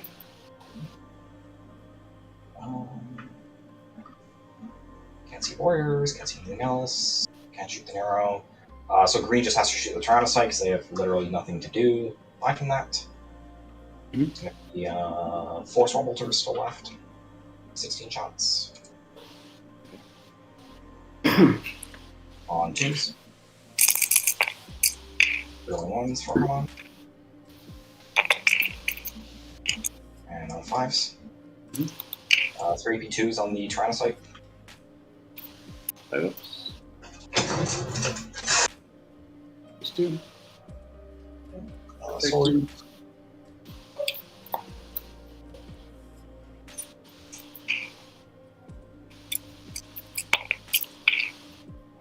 T6 or 7 on that thing? 7? 7. So 2 AP3s on the Tyrannocyte. 6 ups. Nope. Takes 2 more.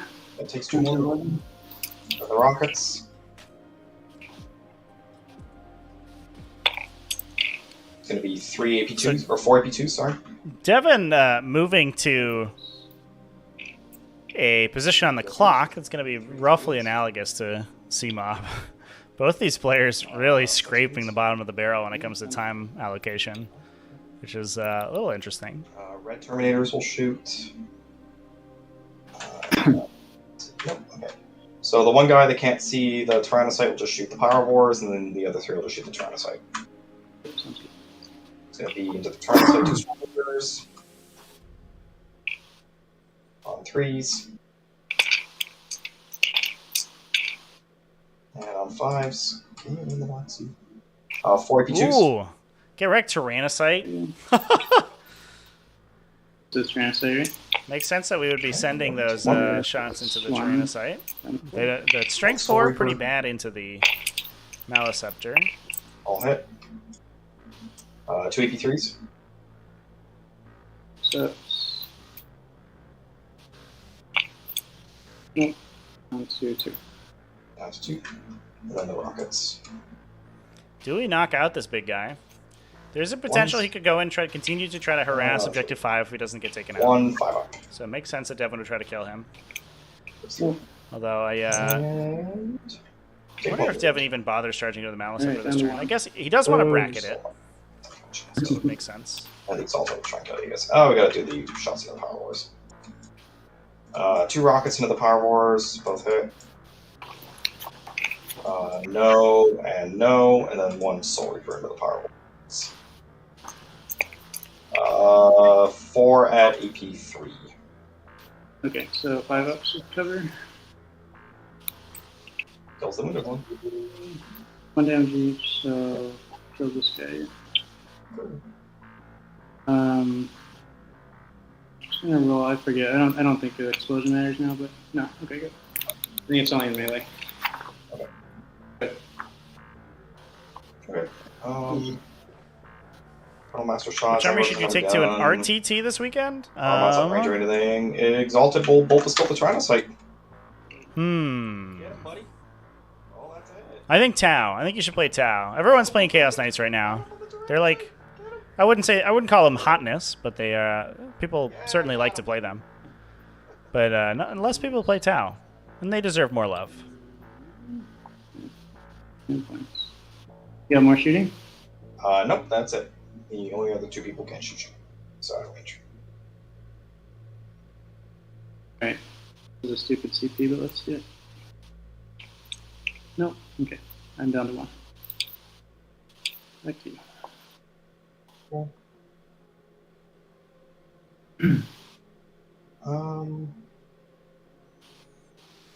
I guess we will just go to the charge phase now. All right. Dogpile on the Maliceptor. Maliceptor is presently not basing anybody, is that correct?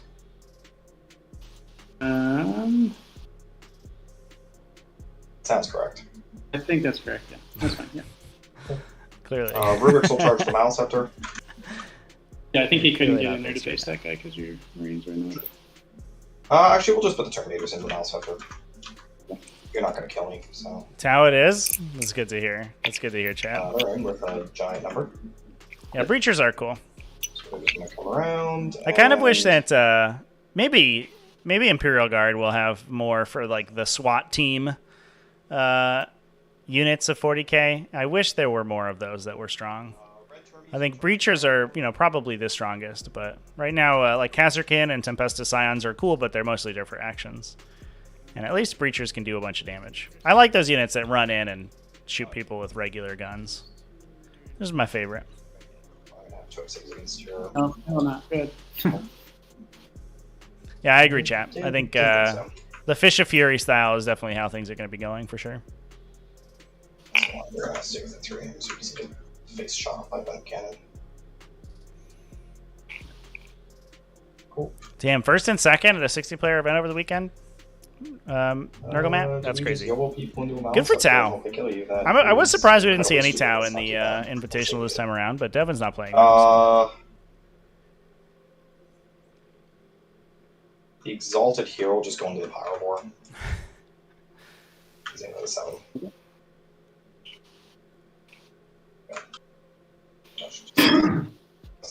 That 2-inch engagement range. Hell yeah. Zangor's not charging. Nobody else is charging you because nobody else is stupid. This Power War is And about to the blow Maliceptor's up and kill that based on Zangor, by the way, Terminators. chat. I'm very excited for it. Yep, sounds good. Cool. You have CP. You do not have CP for an interrupt at this point, so I can just go. Yeah, let's go. Cool. So the Exalt is just going to try and boot the Power War in the face. We do have to trigger the Venom Thrope ability, but I don't think it makes that big of a difference. 3 at AP1.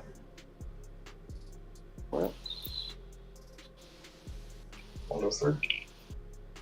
For 3 wounds. Down to 2. Cool. Does the exalt He's just going to chill there. These Terminators are just going to step up and they're all just going to hit you. So the staff, 0 1s, and 2 wounds in the staff at AP1.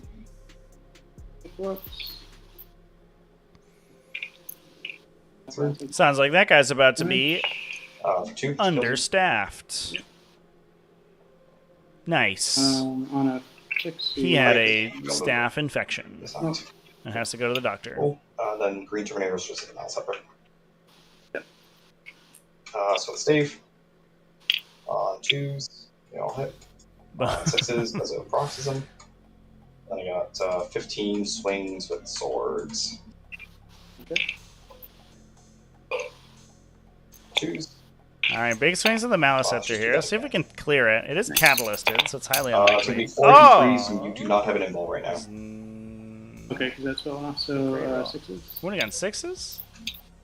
Or no, sorry. You denied Death Hex, didn't you? Yeah, I was trying to remember. Did I deny You that? did. Yes. Sorry. You did deny Death Hex. So these are 4-ups. Oh, of course. Yeah. So 1. 2 damage. Catalyst. Yeah, it's a Staphylococcus infection for sure, chat. 8. Right.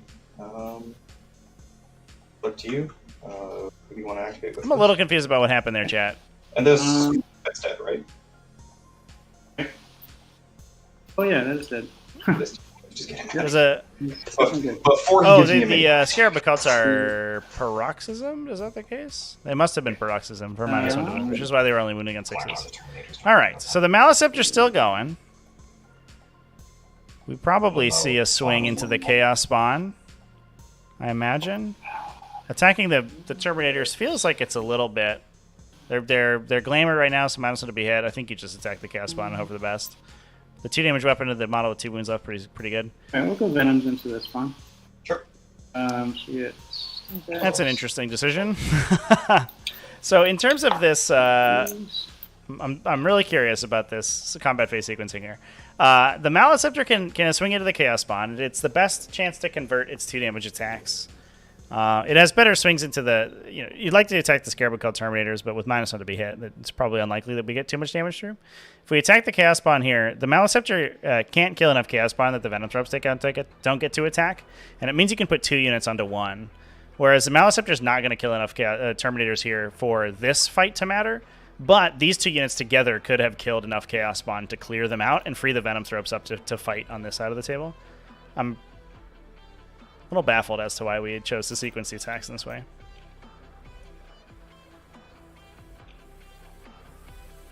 Yeah, kills the Venom Throps attacking first here killed the Maleceptor, the spawn that was engaging the Maleceptor. So now the Maleceptor has to swing elsewhere, and because we didn't kill enough Chaos Spawn with that swing, the Chaos Spawn now get to kill a bunch of Venom Throps. No, he didn't see that line of play, chat, which is why I was pointing it out. Maybe this Maleceptor just goes absolutely ham on these Scarab Terminators. Who knows? Three attacks. Let's go. Yeah, maybe the brain's been spent, chat. Maybe we're a little tired. We are almost the full 3 hours into this game. Both players getting very low on clock, and we still have 2 full battle rounds to go. I don't know how we're gonna. I don't think we're gonna complete this, chat.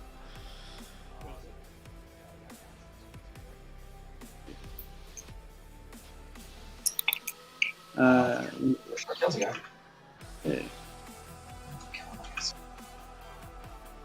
Cool.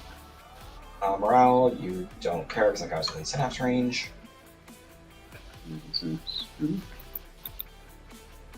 Your turn. Okay. Well, I score 3 on Warp Ritual. So we did get the Warp Ritual off there, chat. Yeah. Closing the gap pretty quickly for Devin. 11 minutes left on C-Mob's side. Okay. Second phase, we'll do this. We do have the potential to try to get a Zangor Shaman here. I don't know how it's how we can do it though. It's a little tough. And then this guy gives real wounds. Could push with an advance and charge in with Tyrian Warrior Squad. Try to get a big charge around the side here. While the Scarab Terminators are engaged, and clip that guy out to get some assassination points.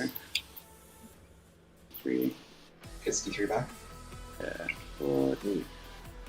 Spend our command phase CP to bring the Maleceptor back up to full. Right.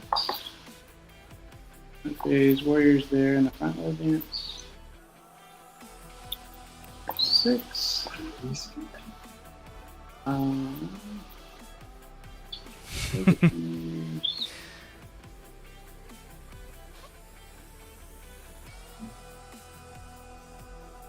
I'm a little bit surprised that this Maleceptor is still alive, to be honest, chat. Although it was catalysted, to be fair. It was catalysted and into a squad with Paroxysm on it, so it was unlikely, I guess, it would get killed. But that is a ton of damage that it can use to clear out the Scarab Occults in the middle. And we get a big advance from the Warriors into the center. Ooh, so this is going to be a lot of damage coming out onto these Terminator squad in the middle between the Maleceptor's casts. We potentially have a smite off this Neurothrope. He has +2 to cast, roll 3d6 drop lowest, so it's a pretty strong smite. And that might actually clip out the Scarab Occults in the center there. And if that happens, Devin's going to continue to lose ground on this primary objective score. It's really going to come down to it, although he does have bottom round 5 scoring, which means he does have almost guaranteed 12 on the final turn. Especially at this point. I don't think the Tyranids have enough gas in the chamber to kill the remainder of these Rubric Marines. And that will allow the Rubric Marines to run and grab the center objective, almost guaranteed.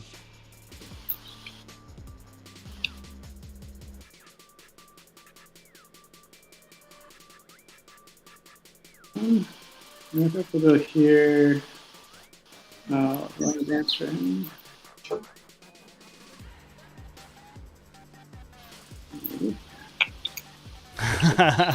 Yeah, chat. Yeah, we might actually not make it to turn 5. To be fair, yeah, it's true. Devin's been pushing 15-minute turns right now and only has 9 minutes remaining, so could get a little spicy. I think we may be in clock policing mode, chat. Or I can just take that middle.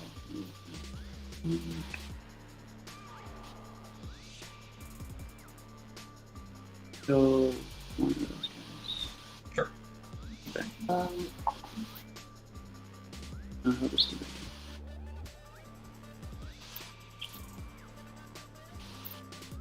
Yeah, that was a lot of time spent to move a single Tyranid Prime. Slow roll all the dice. Every attack must be made one at a time. Let's go. Not too nice for that. Perfect. Flawless, Was chat. that on an 11? 12? Oh, I can't. Yeah.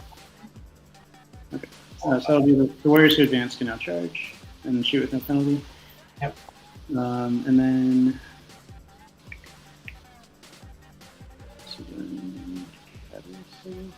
Yeah, we'll do Catalyst.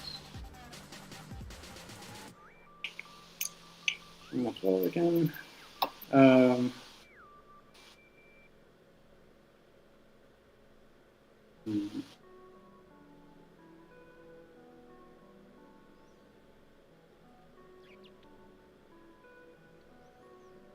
keep on the mouse scepter. Okay. Mouse scepter, we'll do smite. All right, here goes the Maliceptor. And a 10. Not rolling out our Warp Siphon, but that's okay. Didn't need it. Just natural to 10. Yeah, no reverse item horror. Is it 10? Yeah, it's not 10. Yeah, we'll 3d6 tonight this. Okay. Did I? Ooh, Smite fizzles. And then So no mortal wounds dealt from Psychic Overload. so the horror again. Sure. This guy, unfortunately, he does have a Neuroparasite. A normal deny. That horror is not really doing him much good. I'm interested that he's not using Neuroparasite here more judiciously. 3 mortals to the Terminators, and they'll be. Oh wait, the horror is. Powers up.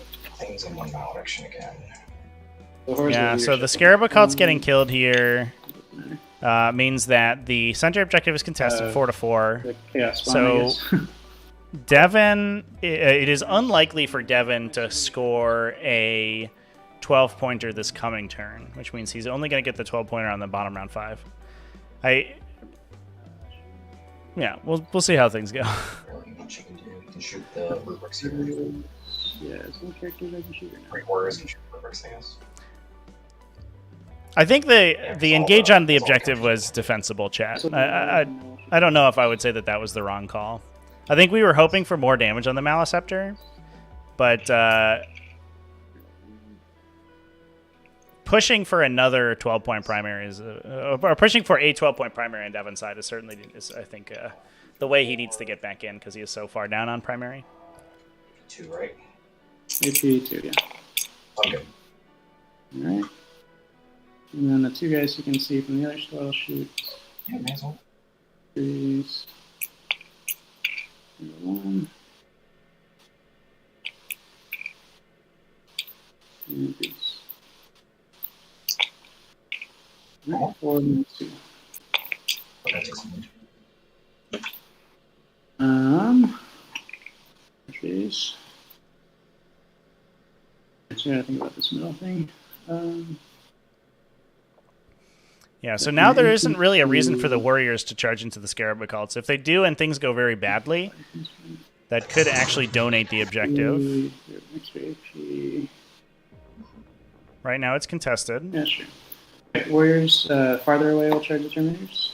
Cool, so they'll need a 7. Oh, I'm going to go try for both units in. There you go. All right.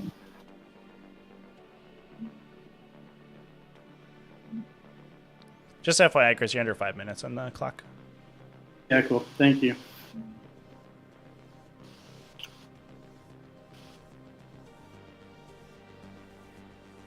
Other guys will just go in.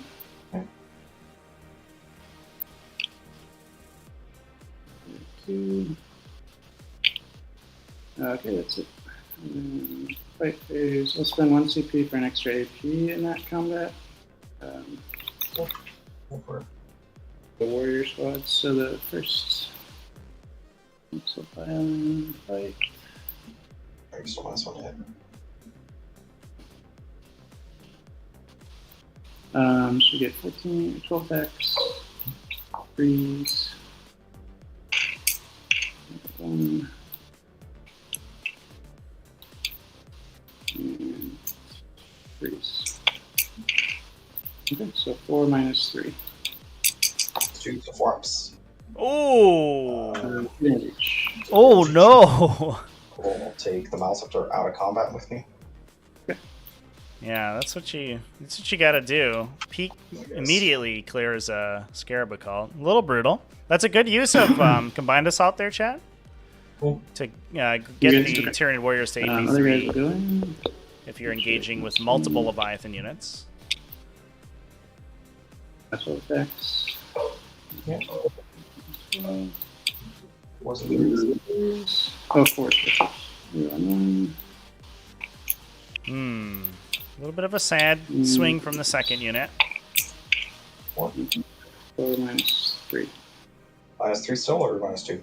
Minus 3, because it's for 2 units. Okay. Oh, it's gonna kill 2 more. Oh my god. Okay, yeah. Brutal. And now, yeah. Well, took the objective back. Looks like it. Okay. That's your money. Yeah, you can fight me. Oh, okay, I'll fight you I back. think we've also been two skipping the Sororitas, Venom yeah, Throat all hit. trigger on the Chaos Spawn. And all wound. 3 minus 1s on the Warriors. Oh, fought with the Scarabacol Terminator. Okay. Alright, sure. So, 5 ups. Okay, they're good. And then I'll fight with my Venom Throat. Oh, I should have followed that. Do you want to do yours first? You can fight yours first. Yeah, a Oh, little bit of a blunder, I think, on Devin. Give them take back, though. That's nice. Wait, forgot about that combat. So they have 3 attacks. So Devin locked to an 8-point primary. 3, 6, 9, plus 6 is 15. Right now, it doesn't look to me like 4s. And, the 4s. Thousand Suns have a good way to contest Tyranid banners. So I wonder if Tyranids are going to be getting their 10 points on banners. So they're at a 61 right now. They're looking at 24, 32, 36 primary currently. So unless Devin is able to contest them down to a 4-point primary turn this coming turn, which I think it's possible for sure, if the Rubric Marines maybe get a big charge this way onto the Venom Thrope and then pile in to engage this objective, they could prevent the 8-pointer this coming turn to drop Tyranids down to 42 primary. And to be fair, the same thing is also possible here, but I think that Devin is going to be incentivized to fight over the center objective. So 42 primary. If we get 10 banners, or if we get, that would end up being 8 banners. That would be 60 plus what's probably close to a max of no prisoners. So it looks to me like CMOB somewhere around a 75, 85. As the trajectory of the game currently stands. We're going to get 8 points on primary for Devin, so put him to 24, 30 primary. If he gets his 12-point bottom round 5, he'll be at 42, so they'll be blanked on primary. Devin has... it looks even more likely than CMOB to score out his... Yeah, it looks like the players are going to be calculating things a little bit right now. Looks even more likely than CMOB to score out his banners to a 10. So he would be at 52. If he can max his Warp Ritual, he would be at 64. So 74, he would need to... Yeah, I'm not sure he has the gas. I think he would need to push harder for a 0-point primary on the Tyranids if I'm doing my math correctly.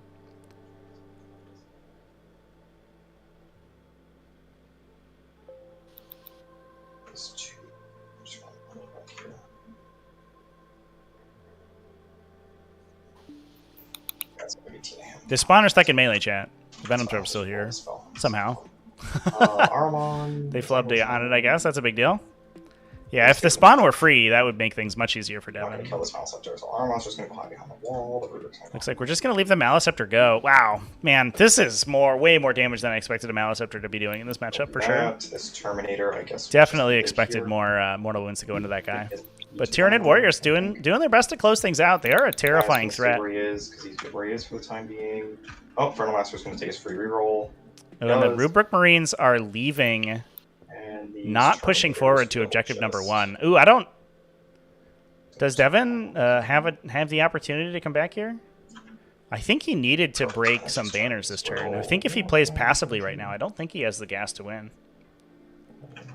Probably not. Just seems like an intelligent idea. Yeah, I don't know, chat.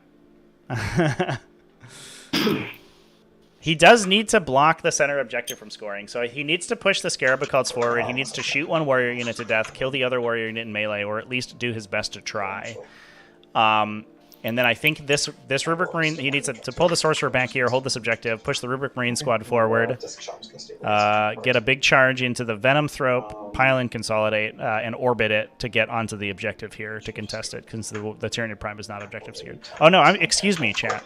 I apologize. The Tyranid Prime is objective secured, so this is the correct line of play for Devin. Psychic phase, this will be nice and quick. We'll start with the Shaman. The Tyranid Prime will actually hold that objective regardless of the Rubric Marines. So, no, this is correct for Can you him. make me take more wounds on perils, or no? No. No, cool. So I'll just take the one that you can't stop. Okay. Decrease myself, that's fine. Yeah. Whatever. Okay. The Sorcerer will cast... Warp time. Okay. He does on a 7. This is on the Shaman. Trying to deny it. Sure, I will deny. Also 3. Yeah, the fact that we forgot, chat, is that it's a little known piece of technology that I've never actually seen played before in this configuration, but the Tyranid Prime has alien cunning, so he is objective secured in 5 models. So anything in the Thousand Suns army that touches that objective right now is totally irrelevant, And what does this do? which I had forgotten about until just now, because typically you will play No denies, yeah. Good. support Warlord traits on the Tyranid Prime. I've never seen him with objective secured, but it is going to force Devin to try to kill that model, which is a little bit dicey. But it's working out for CMOB here. It might literally actually win him the game currently. And you have no indulge on the Warriors right now? No. Presage fails on red. Goes off. Weaver goes off on red. Death Hex goes off on the Maliceptor. Okay. I'll just deny whatever those guys cast Sure. or something. Like that. Yeah, okay. So are you denying? No. Good. No. Oh, can I? Oh, sorry, who's Hey. that? Armon cast Death Hex on an 8, Weaver on an 8, and Presage on a 10 on red, except for Death Hex, which is on the Maliceptor. We'll do Presage. Cool. No, it goes off. You have 2 denies on the arrow? Okay, yeah. We'll do The other one that was on an 8? We'll do Weaver, I guess. Nope. Okay, cool. Time back to me. The Exalted will Doombolt. Mm-hmm. Goes off, 3 mortals to the Prime. So, Marscom. Yep. Goes off. This is 1 mortal to the Prime. Then Smite fails, I'll reroll that. For the CP. Goes off because it's the first Smite. Okay.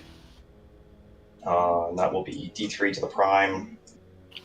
No, and I'll spend 4 Cabal points to kill him. Okay, well, Cool. we did finally get the Prime, but didn't push units Glimmer on forward. red.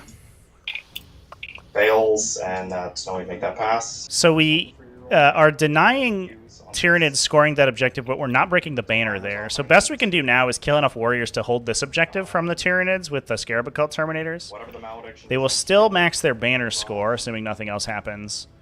And Smite on a 6. but they will drop Tyranids down to a 4-point primary bottom round 5. Or top round 5, excuse me. 3 mortals, so kill one of these warriors. And then that gives me all 3 for Wrath of Magnus. Shooting. They're gonna shoot those 3. Yeah, chat. This is So Soul Reapers. gonna get super tight Ignore at this that. 2s rerolling. at the end here. 3s. It's gonna be 8 6 up saves or 8 wounds to the warriors at AP3. So they all just go through actually. Yeah, they I all just can't go save through. those. So 2 die, 1's on 1. Pass call back to me, please. The Storm Bolters, that was not rolled.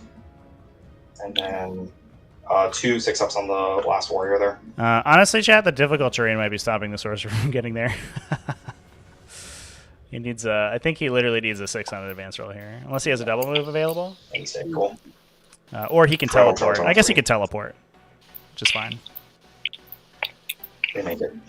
Okay, Actually, well, it's shooting also killed the annoying. 1 warrior squad. Scarab called stretching the 2nd warrior squad. Should be good.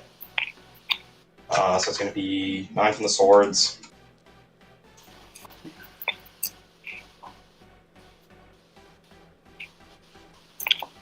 -1 4 damage AP3s spent on the here. warriors, so I it guess just it kills doesn't them. matter that much. Yeah.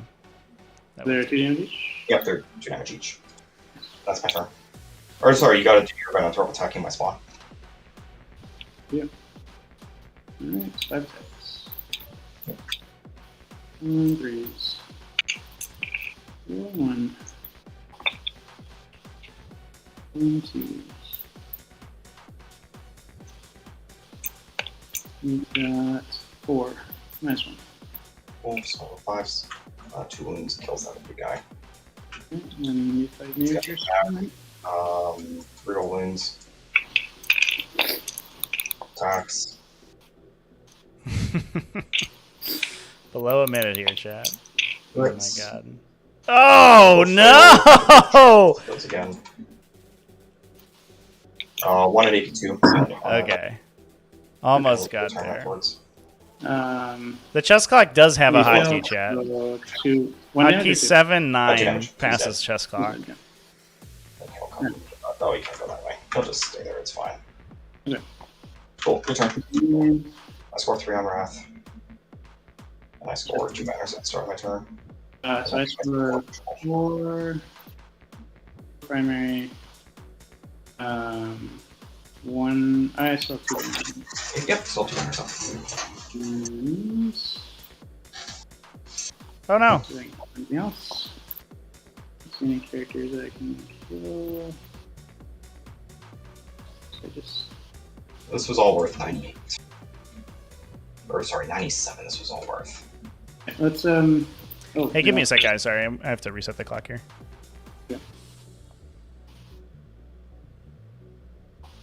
Oh, did the clock screw up or something, Joey? Got a bonus. Yeah, I paused for scoring and it reset. So I just need to set it back to the time it was at. Oh, okay.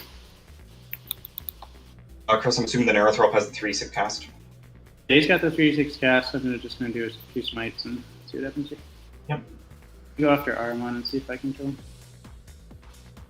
Maybe. Okay, let's see. What, am I still at 97 for Yes, you're at 97. I counted that at the start of my last turn, and you didn't kill anything in my turn, so... this guy here? Or sorry. So you're at 101. Okay, so I don't care about those guys then.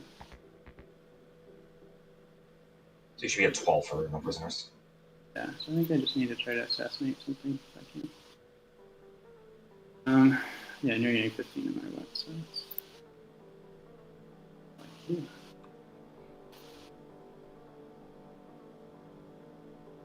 Alright. We good? good, yeah. I will. So against the... Oh, my clock's at 0 though. Oh, yeah. I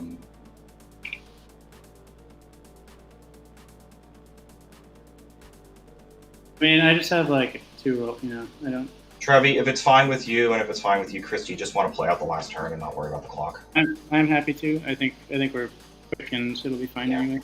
Trevi, is that fine? Yeah, that's fine. Well, anyway. No, This- it's just advance. This is not going to take long, so... So can I get closer to Armon? Is the question, yeah. So, be over here. Closest to Armon. You can't come within 2 of me, though. Oh, I cannot. You're right. Cannot come within 2 of me. It's gonna be closer. But you're good there, yeah. There is a universe in which that works. Alright, and this guy doesn't matter, so that's it. You're just gonna try and make Armon get Yeah, your I'm powers just off gonna on a plus and kill him. So he's gonna, smite, I guess. No, plus CP. Sure. It goes off, but not on the one you want. Is that smite hitting Armon? Can you even see him? I don't think you can see So him. hit the scare trimmers. Yeah, I'll just try and deny that normally. Denied on an 8. Actually, no, can I see him or no? Yeah, chat. Doesn't Re-rack. Okay, it doesn't matter. I denied it. Clock, I can't kill him. clock got I think messed. that's New fine. game. There's no, yeah. You can charge him. I could charge him. Alright, I'll charge him. Yeah, you go chat. We'll pass some time. 9. This should be fine as long as we don't I'll have to make any charge super it. I complex guess I'll actually- plays here. No, because you can just exist 2 inches right there and fight me. This will be significantly less stressful, I think, Alright. than, assuming you're than gonna trying to do fat this. finger our way through literally like 3 unit activations. Mortals. I think for the most part, Devin's turn is going to be All the mortals when you charge me. largely irrelevant. Sure. He basically would just need to cast his psychic just powers two. and potentially roll charges. Wait, just does 3 mortals? 2 through 4 at this 3, because he has the horns chitin keyword. Oh, hold on. Pretty good for 1 CP. Alright, hit me. That's good.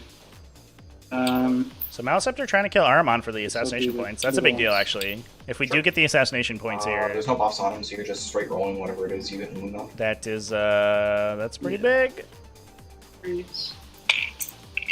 Roll 1. And 3s. Alright, 4. -3. Cool. 4 up. Fails. 4 up. Lives. 4 up. Fails. I'll CP it, why not? He lives, and he's gonna make this last one. He dies. That's, So Aramon goes down. Assassination points on the board for that's C-Mob. leaving there, so you get 3 on Assassinate. Cool. Yeah, good call. Clear. Infernal Master, we're not worried about the clock anymore. Infernal Master does not do his thing, but doesn't actually matter. You're gonna stay there, you're gonna stay there, you're gonna come do Warp Ritual.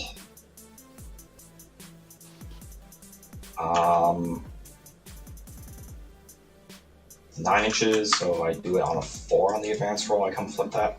Yeah, so we're on a 12 so far, do. primary.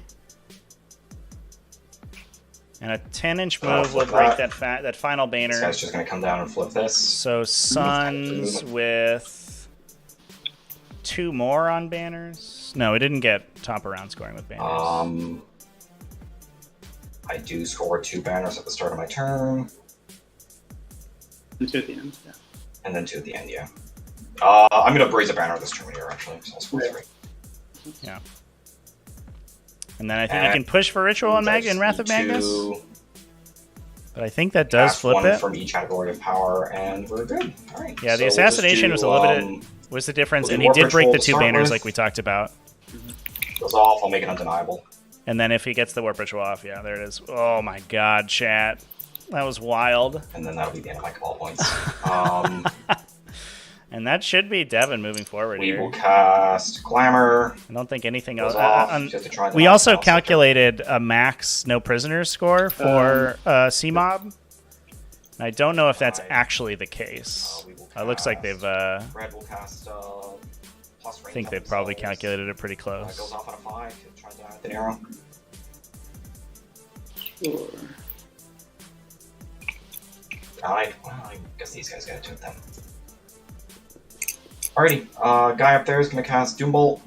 Goes off. And out of deny range, that gets me that. Because you did not cast a Witchfire last turn. No, I didn't cast anything really. I just cast Smite. You just cast his fight. Yeah, I denied all your powers. Teal's gonna cast whatever their malediction's called. And then the guy up there is gonna cast Wartime, which is gonna fail, but I should have 5 Cabal points. I was at 16 last turn, you killed 3 of them, yeah, so I'll just spend 5 Cabal points to make that +1, so that goes off, so I get 3 points on Wrath of Magnus. Mhm. And that will be that. Hot damn, chat. was a pretty Good sick game. ending, to be Yeah, fair. man. That was oh man, I cringed so much after that Hive Tyrant play. That was really dumb. That was very helpful. Yeah, so that was the Hive Tyrant trying to charge in the center, right?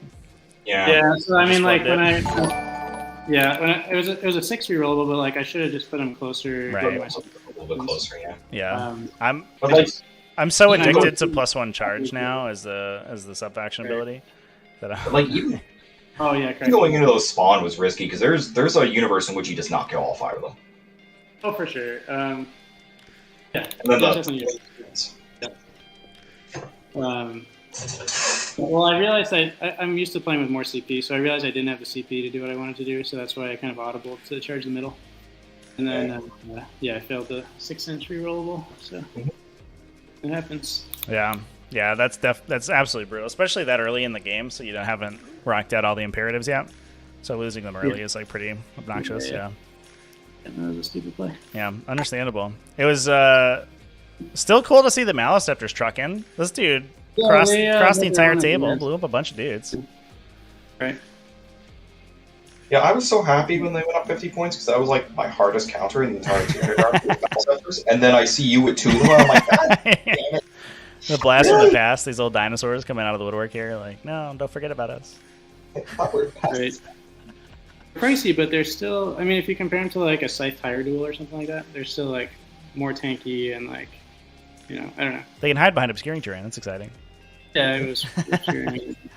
That's Yeah. actually what I love to do. Like the maps where there's obscuring in the middle, you can just put them up right up next to that. And Oh, then for sure. Yeah.